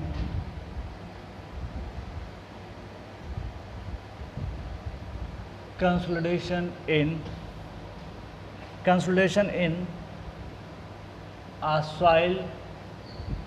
soil having thickness of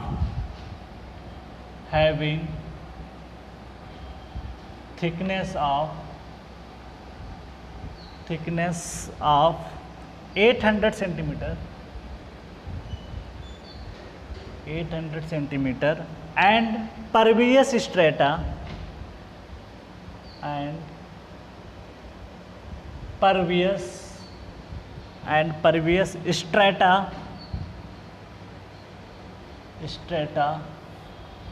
at top and bottom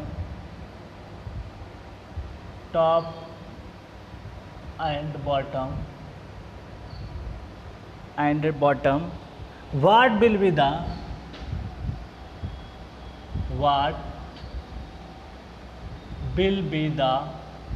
आसान प्रॉब्लम है.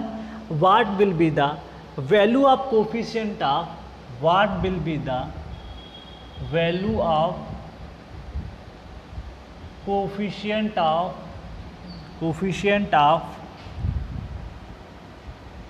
consolidation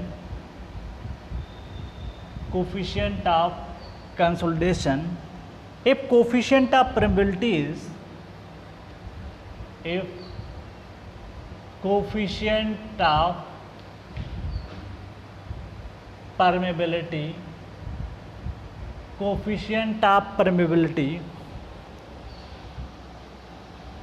the coefficient of permeability is how much 1 into 10 to the power minus 7 centimetre per second.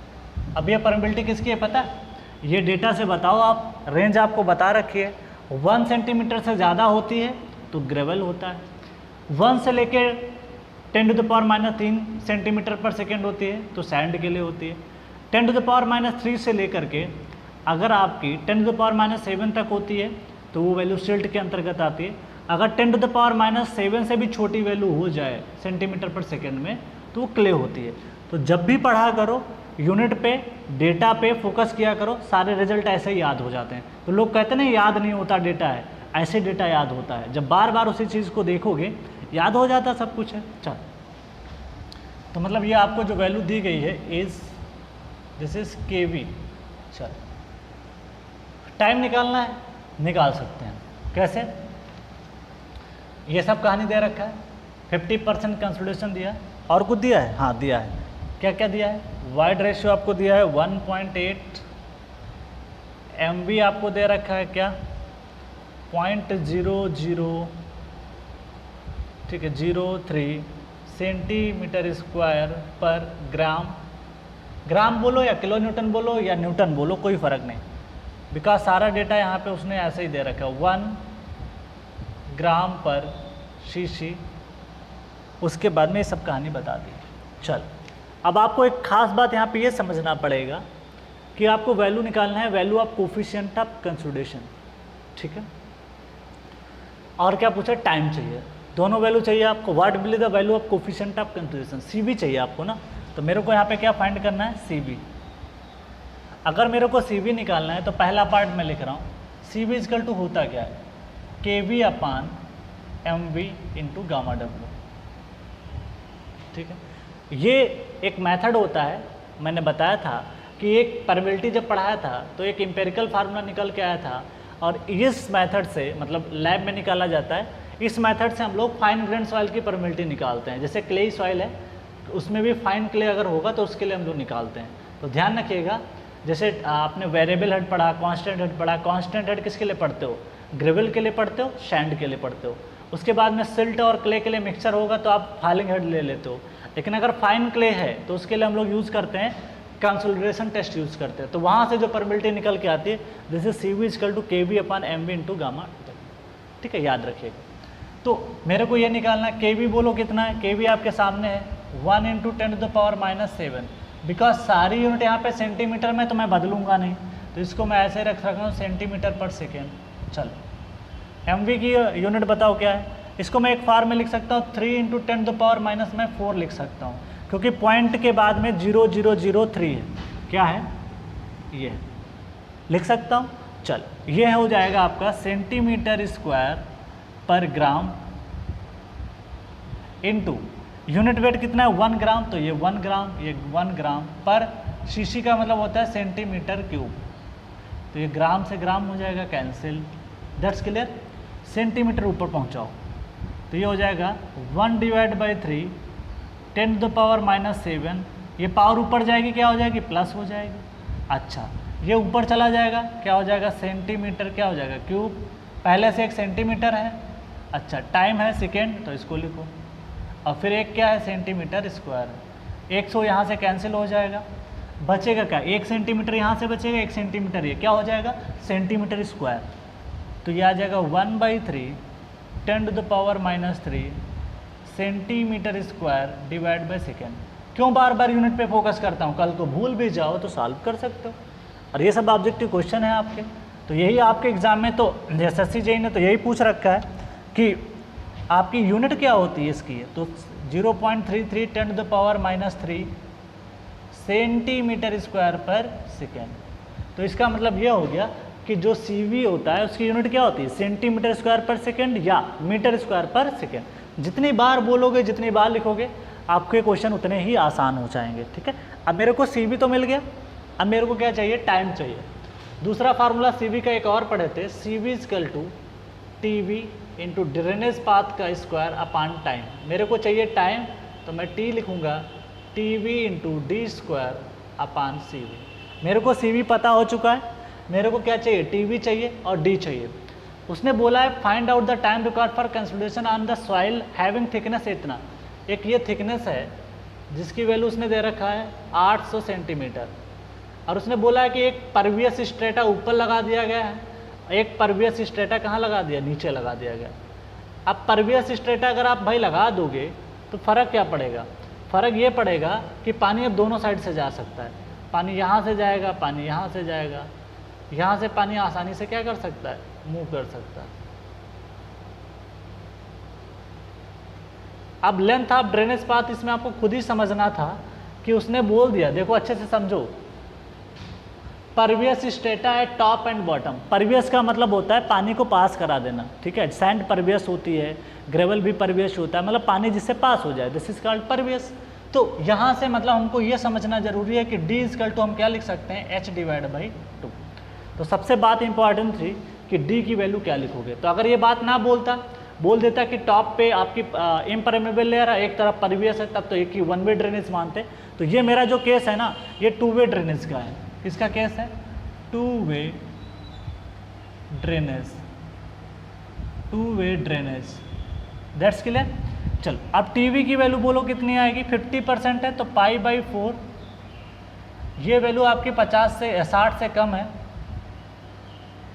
Because अब degree of consolidation is less than or equal to क्या 60%। भाई 50% 60 से कम है, इस वजह से मैं π/4 इंटू 50/100 का होल स्क्वायर लगा पा रहा हूँ। अगर ये 60 से ज़्यादा होता, 70 होता तो मैं नहीं लगा पाता। दूसरा फार्मूला है उसके लिए, दूसरा फार्मूला क्या है 1.781 माइनस 0.933 लॉग बेस 10 100 माइनस क्या करते थे U, तो वहाँ से करते। चलो इसको सॉल्व करोगे तो TV की वैल्यू एट 50 पे अगर आप निकालोगे तो कितना आएगा 0.196। यहाँ पे आ जाओ, टाइम मेरे को चाहिए तो 0.196।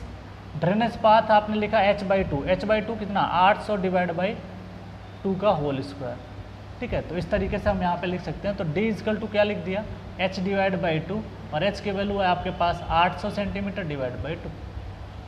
चलो उसके बाद में आपको बोलो, ये तो आपने निकाल लिया 0.196 800 / 2।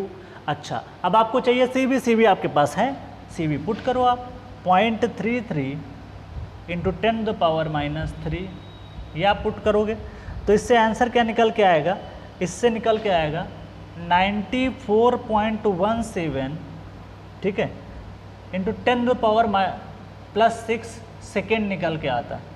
तो ये हो जाता है आपका आंसर। अब चाहो तो इसको आवर में, डेज में कन्वर्ट करना चाहो तो कन्वर्ट कर सकते हो, या ईयर में कन्वर्ट करना चाहो तो कर सकते हो, कोई प्रॉब्लम नहीं है, ठीक है। बट इसको लिखोगे तो इसको ईयर में कन्वर्ट करके इसका जो रिजल्ट आता है, वैसे मैं लिख देता हूँ 2 ईयर। आप डिवाइड कर दोगे इसको किससे, ईयर से लाना है तो 365 से डिवाइड करना पड़ेगा, उसके बाद में आवर में लाना है तो आपको किससे डिवाइड करना पड़ेगा, 24 से, अगर सेकेंड में भी लाना है तो सारा डिवाइड करना पड़ेगा। तो कैलकुलेटर में डिवाइड कर देना, 10 ईयर, 2 ईयर, 10 मंथ, 25 डेज, इतने दिन उसको लग जाएंगे, देख रहे हो, 1 आवर 8.6 मिनट। ये कैलकुलेटर से ही रिजल्ट निकल के आएगा आप जब पुट करोगे। तो ये पूरी पिक्चर थी इस क्वेश्चन की। तो ये SSCJ में देखो कितना आसान क्वेश्चन, ये सब ऑब्जेक्टिव तो लगाते रहते हो, ये भी एक ऑब्जेक्टिव है, ये तो फार्मूला आपके एग्जाम में पूछ लेता है। तो कन्वेंशनल क्वेश्चन के बाद दिमाग में आप देखोगे बहुत सारे छोटे मोटे ऑब्जेक्टिव तो आपको बहुत ही आसानी से करके आ जाओगे। तो इसलिए कन्वेंशनल क्वेश्चन पे हम लोग क्या करते हैं, फोकस। तो आप पहले इसको कॉपी करें ताकि मैं लास्ट क्वेश्चन अब बचा है, एक बेहतरीन क्वेश्चन है, उसको मैं सॉल्व करा देता हूँ, जो कि आपका लास्ट क्वेश्चन होगा, जिसको मैं यहाँ पे सॉल्व करता हूँ।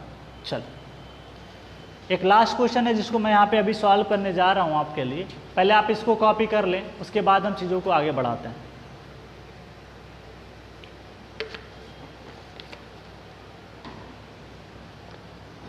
आगे बढ़ें। अब लास्ट क्वेश्चन आज का है, उसको हम लोग डील करते हैं।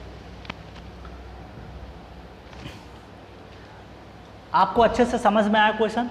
अगर समझ में आया तो प्लीज़ एक बार कमेंट बॉक्स में बताइएगा कि क्वेश्चन को आपको कैसा लगा, कि क्वेश्चंस में कोई दिक्कत तो नहीं आ रही, ताकि मैं आगे आने वाले समय में आपको और अच्छे से समझा सकूं। ठीक है, बस मेरा पर्पज़ यही है कि आपको हर एक बेसिक लेवल पे कोई भी चीज़ छूटने ना पाए और आपको समझ में आए, हर एक कमज़ोर बच्चा भी मेरी क्लास में सीख के जाए, ये मेरा पर्पज़ होता है। ठीक है, चल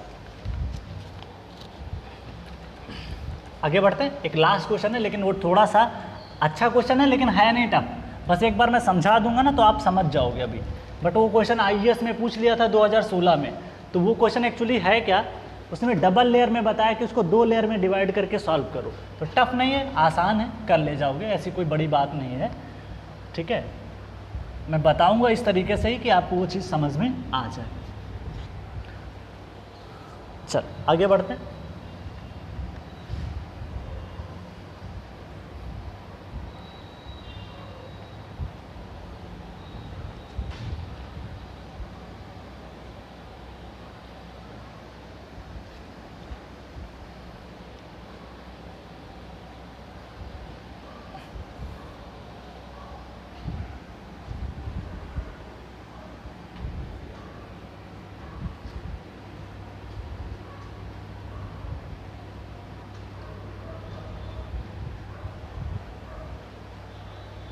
आगे बढ़ते हैं।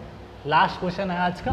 देखिए, इतने क्वेश्चन कराने के बाद ये ज़रूरी नहीं कि आप इसी पे अटक जाओ, इसके अलावा आपको खुद से और भी अगर कहीं से कन्वेंशनल क्वेश्चन मिलते हैं तो प्लीज़ उसको प्रैक्टिस करो, क्योंकि अगर आप मेरे ऊपर फुल्ली डिपेंडेंट हो जाओगे तो अपने से लाइफ में कुछ नहीं सीख पाओगे। अगर लाइफ में आपको आगे बढ़ना है तो क्या करना है कि आपको खुद से बहुत सारी चीज़ें करनी पड़ेंगी। जैसे मैंने ऑब्जेक्टिव क्वेश्चन आपको कंसोलिडेशन के 32 क्वेश्चन कराए, इसके अलावा आपको कहीं से भी क्वेश्चन अगर मिलते हैं तो आप सॉल्व करिए, बिकॉज किसी भी टीचर पे आप फुल्ली डिपेंडेंट मत होइए। अगर आप किसी भी टीचर पे लाइफ में फुल्ली डिपेंडेंट हो जाओगे तो कभी ग्रो ही नहीं कर पाओगे। ग्रो इंसान कब करता है, जब खुद डिपेंडेंट होता है, खुद से क्वेश्चन सॉल्व करोगे, नए नए क्वेश्चन सॉल्व करिए। मतलब मैंने तो ये कॉन्सेप्ट आपको बता दिया, इसके अलावा भी 3-4 क्वेश्चन आपको अगर कहीं से मिल जाते हैं तो आप वो खुद से लगा लीजिएगा, अपने नोट्स में मेंशन कर लीजिएगा। जब खुद से लगाओगे तब कॉन्फिडेंस और अच्छा आएगा। मेरे तो बताते जा रहा हूँ, सोल्यूशन देख लेते हैं, समझ में आ जाता है। मेरा काम है समझाना, बताना, बेसिक फंडा।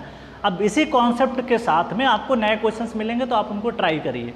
तो ये होता है। तो खुद से जब तक नहीं करोगे, जो क्लास चलती है ये सफिशिएंट नहीं है, क्लास के अलावा भी आपको जो है अलग से जहाँ पे भी क्वेश्चन मिल जाए, हालांकि मैं करा देता हूँ मैक्सिमम 99% तक, लेकिन फिर भी 2-4% आप कहीं से भी क्वेश्चन मिल जाते हैं तो उनको किया करो क्वेश्चन को। ठीक है, तभी आप लाइफ में ग्रो कर पाओगे। अपनी अलग इमेज बनाओ अपनी, ठीक है, अलग अपना एक इमेज होना चाहिए ताकि आप लोगों को पहचान सके। आगे बढ़ते हैं। लास्ट क्वेश्चन है, अच्छा क्वेश्चन है, थोड़ा सा क्वेश्चन है। ये क्वेश्चन आपका 15 नंबर का पूछा गया है, IAS। ये लास्ट क्वेश्चन आज का होगा, IAS 2016 15 मार्क्स। आपके एग्ज़ाम में ये 20 मार्क्स का आने वाला है। अगर आएगा भी तो। The base of 20 metre cross 50 metre, the base of a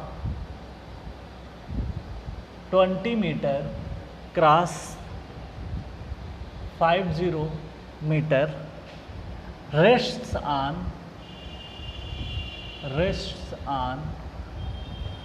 ground surface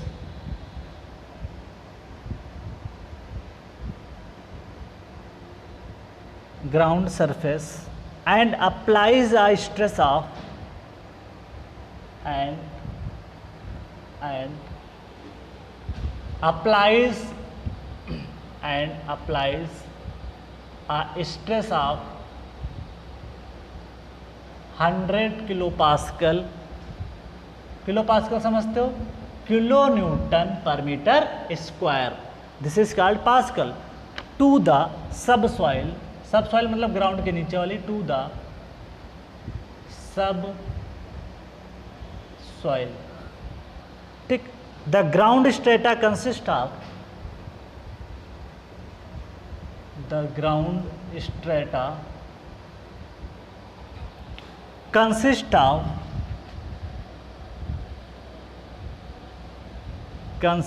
of the ground strata consist of a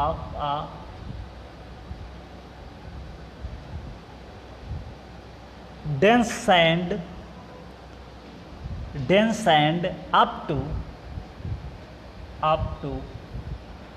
4 meter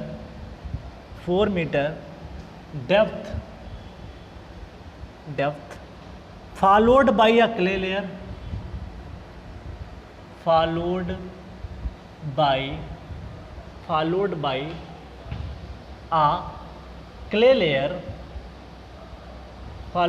a clay layer, okay, followed by a clay layer, ठीक है। आगे की बात करते हैं, ठीक है। followed by a clay layer of 2 meter thickness, of 2 meter thickness,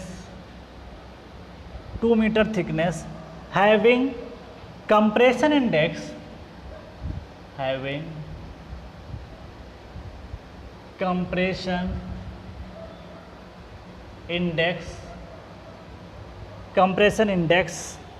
of 0.4 and initial wide ratio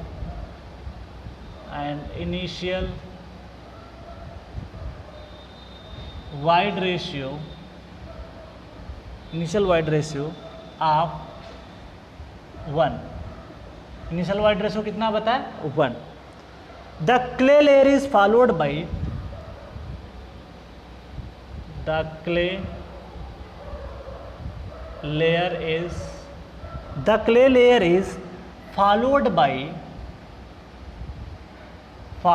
by the clay layer is followed by more dense sand, मतलब क्ले के नीचे क्या है, more dense sand, find the maximum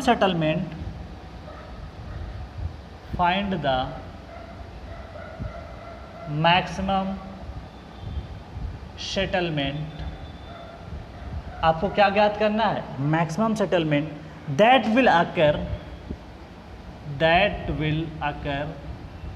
देखिए कहानी question में तो बताएगा ही पूरी बड़ी सी, बट उससे कोई मतलब नहीं होता, जो मतलब होता है कुछ ही डेटा से हमको होता है। That will occur due to consideration of, will occur due to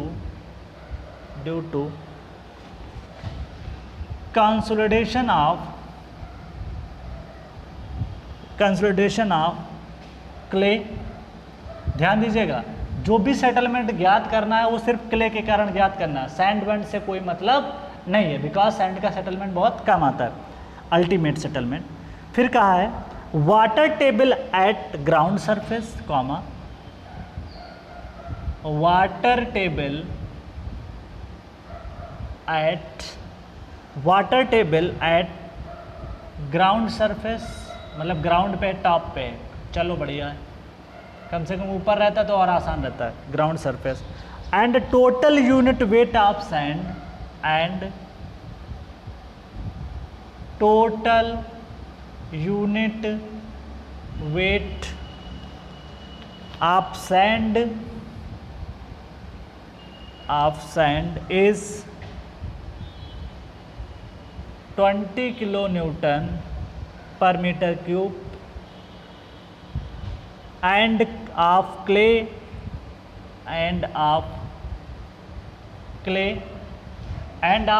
कितना दे रखा है इस 18 किलो न्यूटन। घबराना नहीं है, बिल्कुल भी प्रॉब्लम देख के अभी मैं समझा दूंगा तो आप समझ जाओगे। Okay, calculation should be based on, ध्यान दीजिए कि ये लाइन सबसे इंपॉर्टेंट है, हालांकि ज़्यादा फर्क नहीं आता। Calculation should be based on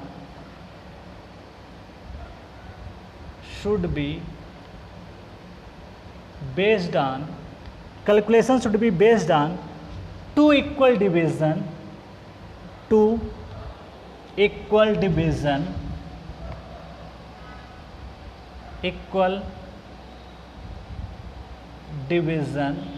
based on two equal division use 2:1 stress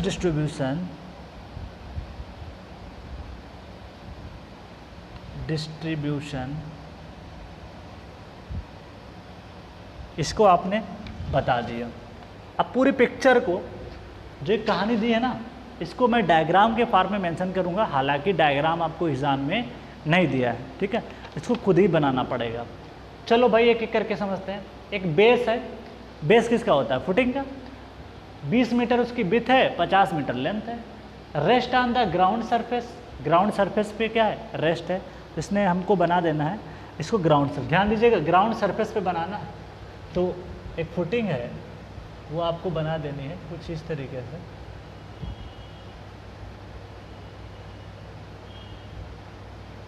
ये ग्राउंड सरफेस पे ही है, ये ग्राउंड सरफेस की बात कर रहा है, ठीक है। चल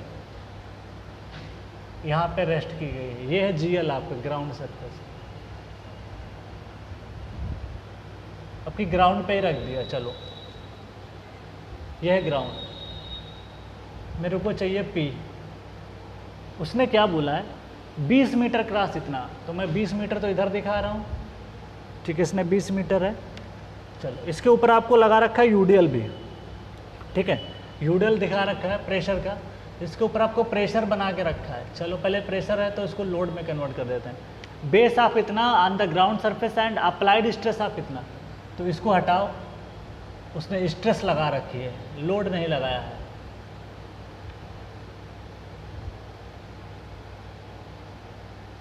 कितना लगा रखा है? 100 किलो पास्कल। ओके, इस तरीके से कहानी बता रहा है, जो कहानी बता रहा है उसी माध्यम से चल रहे हैं। ये 20 मीटर की तो मैंने मान लिया इसकी विड्थ है, और जो लेंथ दी होगी वो कुछ इस तरीके से 50 मीटर आपको अंदर की तरफ दे रखा है। परेशान होने की ज़रूरत नहीं है, जो ज़रूरत है उतना काम करेंगे, क्योंकि सारी चीज़ें दिखाएंगे तो समझ में नहीं आता है। ओके, चलो अगर मैं आगे बात करूं तो आगे की कहानी ये है, जो भी बोला क्वेश्चन में उसको मैं डिनोट करूंगा। फिर बोला है the ground strata consist of dense sand up to 4 metre. तो पहला एक काम करते हैं, मैं यहाँ पे आपको, ये है डेंस सैंड। देखिए सारी कहानी जब तक समझोगे नहीं, क्वेश्चन बहुत अच्छा क्वेश्चन है, जब ये समझ जाओगे तब प्रॉब्लम अपने आप कर ले जाओगे। डेंस सैंड बोला कितने का, आप खुद ही समझो। देखो क्या कह रहा है, ग्राउंड स्ट्रेटा है, consist of dense sand up to 4 metre. 4 metre तक किसको जाना है? डेंस सैंड तक जाना है। तो मैंने 4 मीटर का तो डेटा यहाँ पे लिख दिया, ठीक। Followed by a clay layer, 2 metre की इसके बाद में क्या है? क्ले लेयर है। तो फॉलो कर रहे हो तो इसके बाद फॉलोड करो इसको। तो मैंने क्या किया, 2 मीटर को थोड़ा सा मैं आज ज़्यादा बनाऊंगा, बिकॉज मुझे बहुत सारी चीज़ें इसमें दिखानी है।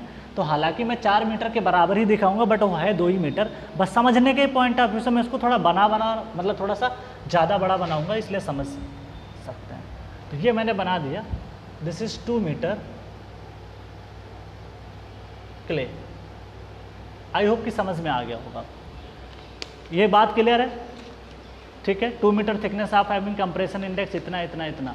इस लेयर की सारी पिक्चर बता रखी, सीसी इसका बता रखा है 0.4 और वाइड रेशो आपको बता रखा है इनिशियल में कितना है 1। ये पूरी कहानी बता रखी है। वाटर टेबल आपको ऊपर ही बता दिया है, ये है वाटर टेबल।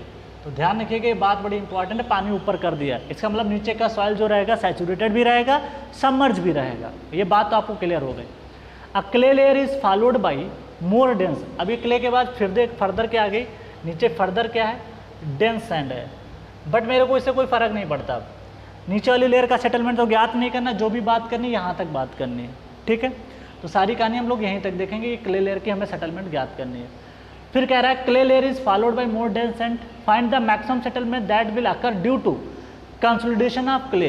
देखो यहाँ पे बात बोली, अगर सैंड के कारण करता तो सैंड को लेते, सिर्फ बोला है किसके कारण, क्ले के कारण। तो यहाँ पे ग्राउंड वाटर सरफेस हो गया, तो आपको डिटरमिन करना है due to clay, due to clay, ये अंडरलाइन करो क्ले। तो यह पिक्चर क्लियर कर दो, ठीक। समझने के लिए मैंने इसको 4 मीटर को तो इतना कम बनाया, यहाँ पे 2 मीटर बनाया, बस डायग्राम आएगा, इस वजह से मैं सारी चीज़ों को यहाँ पे रिप्रेजेंट कर। अब एक बात और लास्ट में देखो, calculation should be based on 2 equal division. 2 equal division का मतलब समझो क्या होता है, ये सबसे लाइन इंपॉर्टेंट, बिकॉज इससे पूरा क्वेश्चन आपका बदल गया। 2 इक्वल डिवीजन का मतलब यह है कि आपको जो क्ले लेयर दी गई है उसके 2 पार्ट डिवीजन कर लो। 2 पार्ट का मतलब ये हुआ कि आपको एक पार्ट में ये डिवाइड कर लो, ये मैं डिवाइड कर रहा हूँ, रेड कलर से जो शो कर रहा हूँ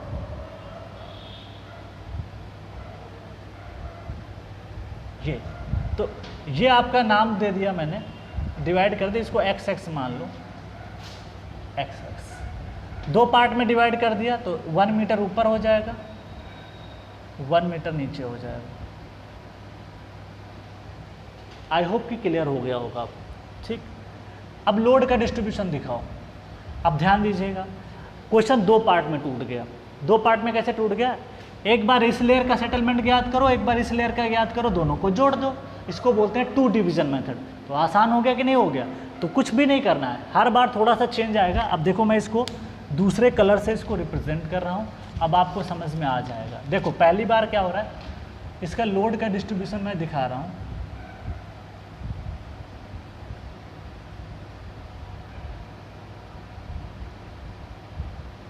यहाँ, अब मेरे को यहाँ पे एक बार ज्ञात करना पड़ेगा और एक बार मेरे को यहाँ पे ज्ञात करना पड़ेगा, ठीक।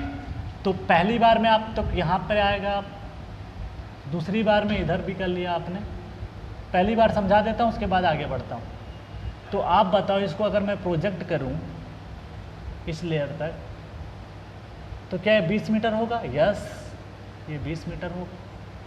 अब आपको ध्यान क्या क्या देना वो देखो, नाम दे देते हैं, कोई नाम दे देते हैं, लेयर का नाम दे देते हैं, सही रहेगा, बेटर रहेगा, याद करना मेरे लिए। 1 1, इसका नाम दे देते हैं 2 2, ठीक।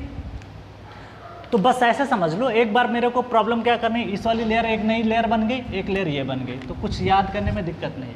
तो कैसे याद करेंगे, पहले मैं निकालता हूँ यहाँ पे कुछ चीज़ें जिनके बारे में यहाँ पे डील करना है। मैं क्वेश्चन को रफ कर रहा हूँ बिकॉज मेरे को बहुत सारी चीज़ें समझानी है, इस वजह से मैं क्वेश्चन को क्या करूँगा, रफ करूँगा, ठीक है।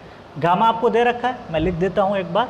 The total unit weight of sand, sand कहाँ है, लो, तो गामा ऑफ सैंड मैंने लिख दिया, कितना है, गामा ऑफ सैंड है 20 kilo newton per metre cube. उसके बाद क्ले का कितना है, 18। तो ये गामा जो क्ले है ना, गामा क्ले, ये कितना है, 18 kilo newton per metre cube. इतनी बात, ये समझाने के लिए इतना टाइम दे रहा हूँ, बाकी हो जाएगा जल्दी, ऐसा कुछ भी नहीं है। मैं पहले क्वेश्चन रफ कर दूँ, उसके बाद आगे डील करता हूँ, बिकॉज सारी चीज़ें आ जाएंगी इसी में, तो सॉल्व करना आसान रहेगा। मैं क्वेश्चन को रफ कर रहा हूँ, डायग्राम को रफ नहीं करूँगा। आई होप कि आपने क्वेश्चन तो कॉपी कर ही लिया होगा। जब क्वेश्चन लिखा करूँ तो साथ ही आप लिखा करो तो बेटर रहेगा आपके लिए, बाद में लिखोगे टाइम ज़्यादा लगता है, ठीक है। तो साथ में बोलते रहते तो उसी साथ लिखना आसान होता है।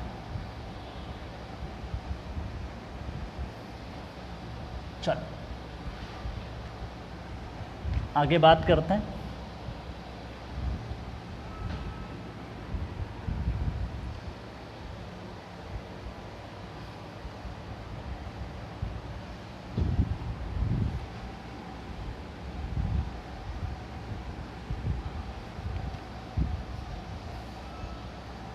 अब हमारा प्रॉब्लम को सॉल्व करना है। ठीक, चल बड़ा आसान है, ऐसा कोई दिक्कत नहीं है कि आप कर नहीं पाओगे, बस आपको बेसिक फंडा क्लियर होना चाहिए कि कैसे प्रॉब्लम को हैंडल करते हैं।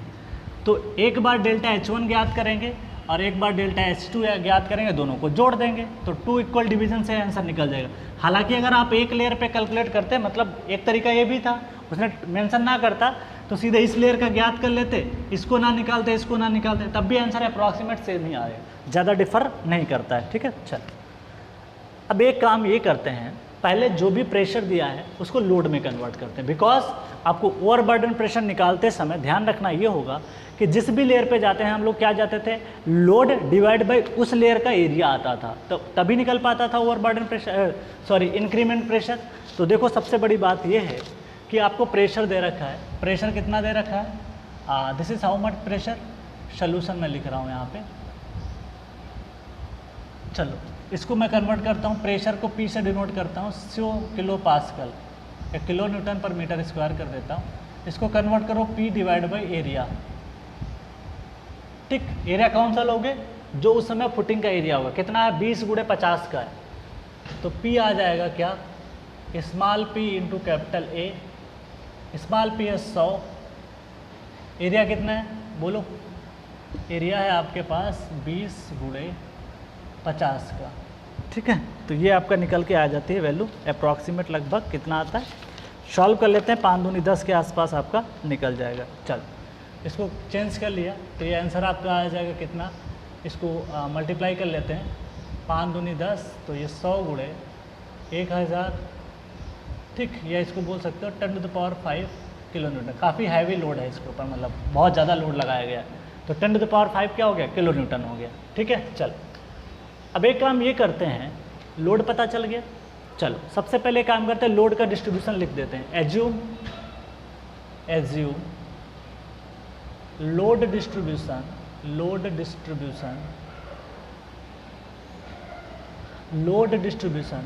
टू वर्टिकल, ये बात एग्जाम में मेंशन जरूर कर देना, 2 वर्टिकल 1 हॉरिजॉन्टल।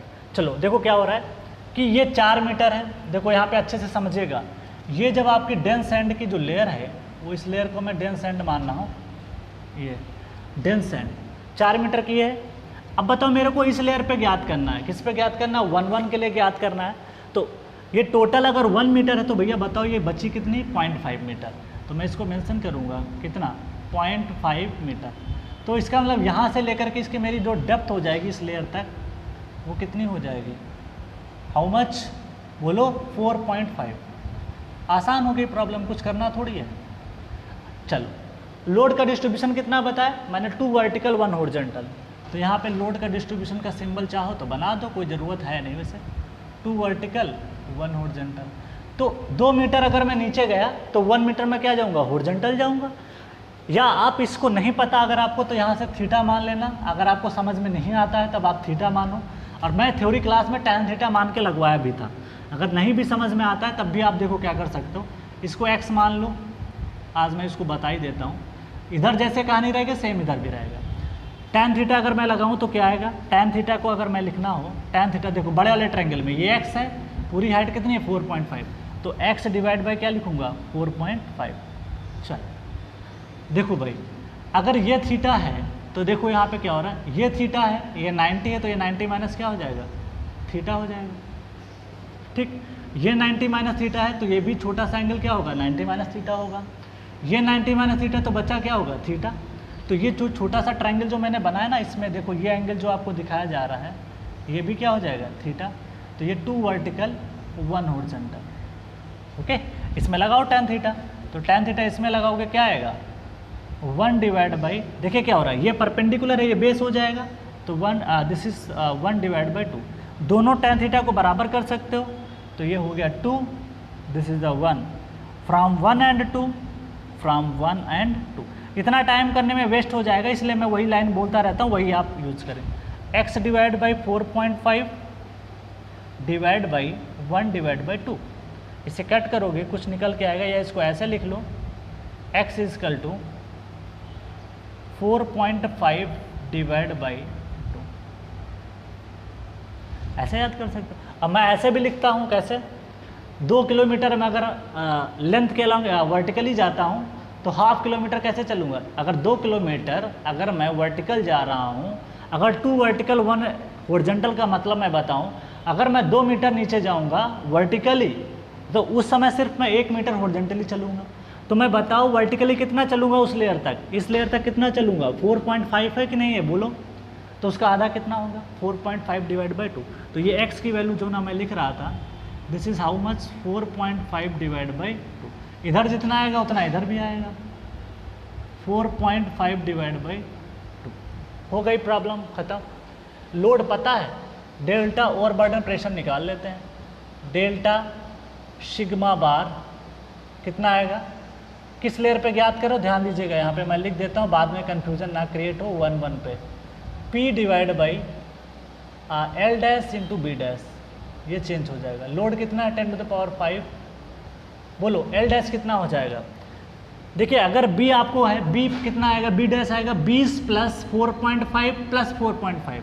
तो मैं यहाँ पे मेंशन कर देता हूँ, B dash equal to this is how much? 20 plus 2 time 4.5 divide by 2। Cancel करो, आंसर आएगा 24.5। ठीक, तो यहाँ पे लिख सकता हूँ 24.5। अच्छा, L डैश को लिखना हो, L डैश कितना आएगा? और इस चीज़ को मैंने 3D डायग्राम में भी रिप्रेजेंट करके आपको बता रखा है। तो L की वैल्यू है 50। ऐसा डिस्ट्रीब्यूशन बनाया था तीनों डायरेक्शन में, चारों डायरेक्शन में, सेम वही है। प्लस 2 टाइम 4.5 डिवाइड बाई 2, इसका आंसर आएगा 50, 2 कैंसिल, 54.5 मीटर। वो इस लेयर का भी पता चला है जो यहाँ पे ज्ञात करना है, तो ये आ जाएगा 54.5। ये भैया सॉल्व करिए, कितना आएगा लगभग? ये आएगा 74.89 kilo newton per metre square. अब आपको ओवरबर्डन प्रेशर भी ज्ञात कर लेते हैं यहीं पे। चलो, सिग्मा नॉट बार एट 1 कैसे ज्ञात करोगे? वाटर टेबल ध्यान दीजिएगा, वाटर टेबल कहाँ पे? यहाँ पे। इसका मतलब जो भी यूनिट वेट लोगे वो आपका सबमर्ज आएगा। तो गामा सबमर्ज ऑफ सैंड कितना है? 4 मीटर लेयर है सैंड की, प्लस 1 मीटर किसकी? क्ले की, बिकॉज क्ले का गामा अलग है। तो अगर मैं बात करूँ सिग्मा नॉट इसकी बात करूँ तो gamma dash of sand into 4 metre plus gamma dash of clay into, ध्यान दीजिएगा कितना है? 0.5 है। बोलो कितना आएगा? गामा डैश सैंड आपके पास कितना आएगा? 20 माइनस 9.81। अगर गामा डब्ल्यू की वैल्यू मेंशन नहीं किया है, अगर गामा डब्ल्यू की वैल्यू मेंशन नहीं किया तो 9.8 मान के चलोगे। अगर 10 बताएगा तो 10 मेंशन करोगे। अच्छा, 4 मीटर से मल्टीप्लाई करिए, प्लस ये गामा डैश क्ले है 18 माइनस आ जाएगा 9.81 इंटू कितना लेयर है? देखो क्ले का लेयर कितना है? 0.5 मीटर। चल, तो इसको मैं पुट कर रहा हूँ 0.5। तो इसको सॉल्व करने के बाद में जो वैल्यू निकल के आती है, ये अप्रॉक्सीमेट निकल के आती है आपकी, how much? This value is coming out to be 44.855।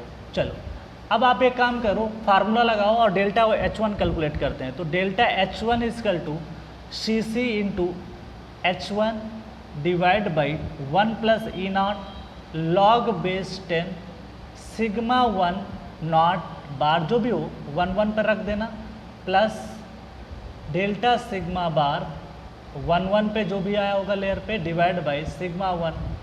This is 1 इसलिए लिख रहा हूँ, कल को भूल जाओ तो याद आ जाएगा आपको। CC की वैल्यू आपको लेयर की बता रखी क्ले की 0.4 है। बताओ ये लेयर कितनी है? 1 मीटर। ध्यान रखिएगा 2 डिवीजन में आपने डिवाइड कर रखा है, तो इसके लिए 1 मीटर हो जाएगा, इसके लिए भी 1 मीटर। तो इसको मैंने क्या कर दिया? 1 metre divide by 1 plus E naught की वैल्यू बोलो कितनी है? 1 है।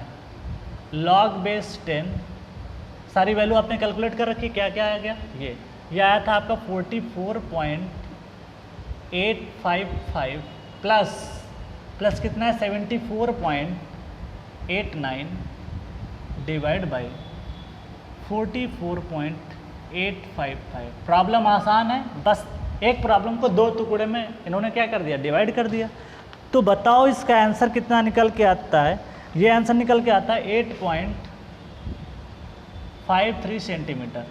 तो यहाँ पे 100 से मल्टीप्लाई कर देना। अगर मीटर में आया होगा, पहले तो ये मीटर में आया होगा, कितना आया होगा? 0.0853 मीटर। इसको कन्वर्ट कर दिया क्या? 8.53 सेंटीमीटर में। चलो, ये तो मेरी प्रॉब्लम यहाँ तक पहुँच गए। अब सेकेंड पार्ट में आप बताओ, जब सेकेंड पार्ट में देखो बड़ा आसान है, खुद ही बताओगे आंसर कैसे।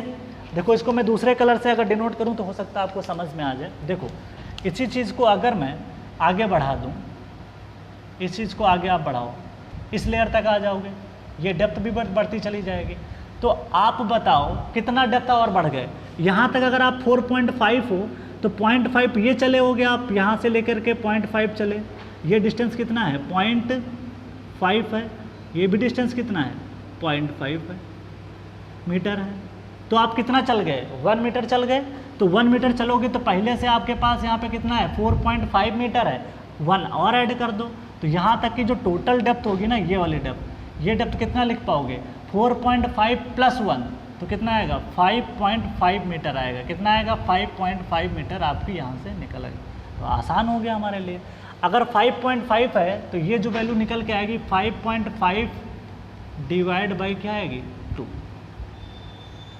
ठीक, सेम चीज़ यहाँ पे भी लोड का डिस्ट्रीब्यूशन आएगा, आगे बढ़ाते चले जाइए। ये वैल्यू 5.5 डिवाइड बाई क्या आएगा 2। ये सब करने की ज़रूरत नहीं, बस ये मैंने आपको समझाया था, बाकी आप सीधे मैंने फंडा बताया वही वाला प्रॉब्लम आप यूज़ करिए। ठीक, चल। तो इस केस में अगर मैं देखूँ तो इस केस में मेरे को यहाँ पे सबसे पहले मेरे को चाहिए एल डैश कितना आएगा 50 प्लस कितना अब आ गया 2 टाइम 5.5 डिवाइड बाई 2। ये बोर्ड पे मैं दिखा नहीं सकता, ये अंदर की तरफ है।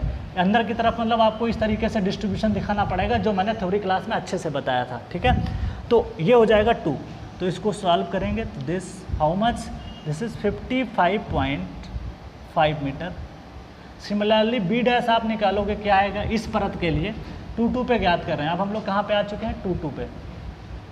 दिस इज़ हाउ मच 2 ये कितना आएगा, ये आएगा 20 + 2 time 5.5 divide by 2, this is 25.5। चल, अब हम लोग क्या करते हैं, ज्ञात कर लेते हैं क्या इस परत पे ओवरबर्डन प्रेशर। तो सबसे पहले सिग्मा नॉट बार एट 2 पे निकालना हो तो कैसे निकालोगे बोलो। सिग्मा बार एट 2 कैसे निकालोगे, ये सैंड का बर्डन प्लस इस क्ले 1 मीटर का बर्डन प्लस ये वाला 0.5 मीटर का बर्डन। और एक खास बात और है, इसको अगर सॉर्ट करना चाहें तो हम एक तरीके से और भी कर सकते हैं। हमने यहाँ तक तो ओवरबर्डन ज्ञात कर लिया है, कहाँ तक, हमने एक बर्डन जो है यहाँ तक पहुँच चुके हैं, 4.5 मीटर तक ओवरबर्डन ज्ञात कर चुके हो, और बचा कितना मीटर का 1 मीटर का। तो आप ऐसे भी लगा सकते हो 1 मीटर का बर्डन आप ऐड कर दीजिए क्ले का gamma dash into 1 metre add कर, या तो वैसे लगा लीजिए या वैसे जैसे मैं लगा रहा हूँ वैसे। कैसे आएगा देखो, इसके लिए सबसे अच्छा तरीका क्या है कि मैं लिखूंगा सैंड का जितना हो भी gamma dash of sand into 4 metre plus gamma dash of clay into 1.5 metre. Because अब क्ले की लेयर यहाँ से लेकर के इस लेयर तक का जो बर्डन होगा एक तो 1 मीटर का होगा, एक तो 0.5 मीटर का होगा। तो मैंने यहाँ पे पुट कर दिया। चलो बताओ गामा डैश कितना है, 20 minus this is how much, मैंने यहाँ पे कहीं पे मेंशन किया था 20 minus 9.81 into 4 plus 18 minus 9.81 into, अब डेप्थ कितना मल्टीप्लाई करूँ 1.5। तो ये सॉल्व करने पे आपका निकल के आता है, चलो ये कितना निकल के आता है, ये निकल के आता है 53.045।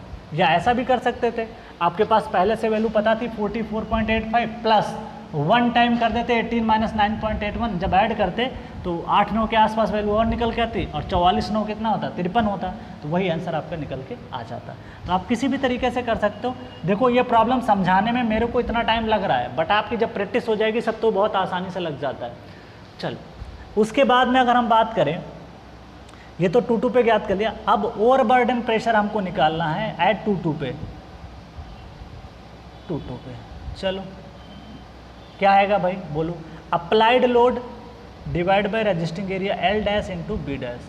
अप्लाइड लोड कितना है 10⁵ है, अच्छा एल डैश कितना आया 55.5, बी डैश कितना है 25.5। भाई सॉल्व करके बताओ ये कितना आएगा, ये आएगा 70.66 kilo newton per metre square.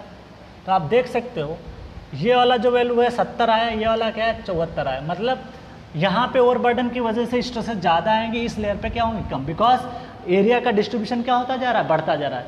तो जितना डेप्थ में बढ़ते जाओगे एरिया का डिस्ट्रीब्यूशन बढ़ता जाता है, इसीलिए लोग कहते हैं कि डीपर फाउंडेशन बनाओ। डीप फाउंडेशन बनाने से फ़ायदा क्या होता है कि जो भी लोड आता है वो लार्जर एरिया में डिस्ट्रीब्यूट होता है। जब लार्जर एरिया में जो स्ट्रेस है लोड डिस्ट्रीब्यूट होगा तो स्ट्रेसेस क्या निकल के आएंगे, कम। इसी लोग गाँव में कहते हैं फाउंडेशन अच्छा बनाओ। अब ये तो क्लियर हो गया।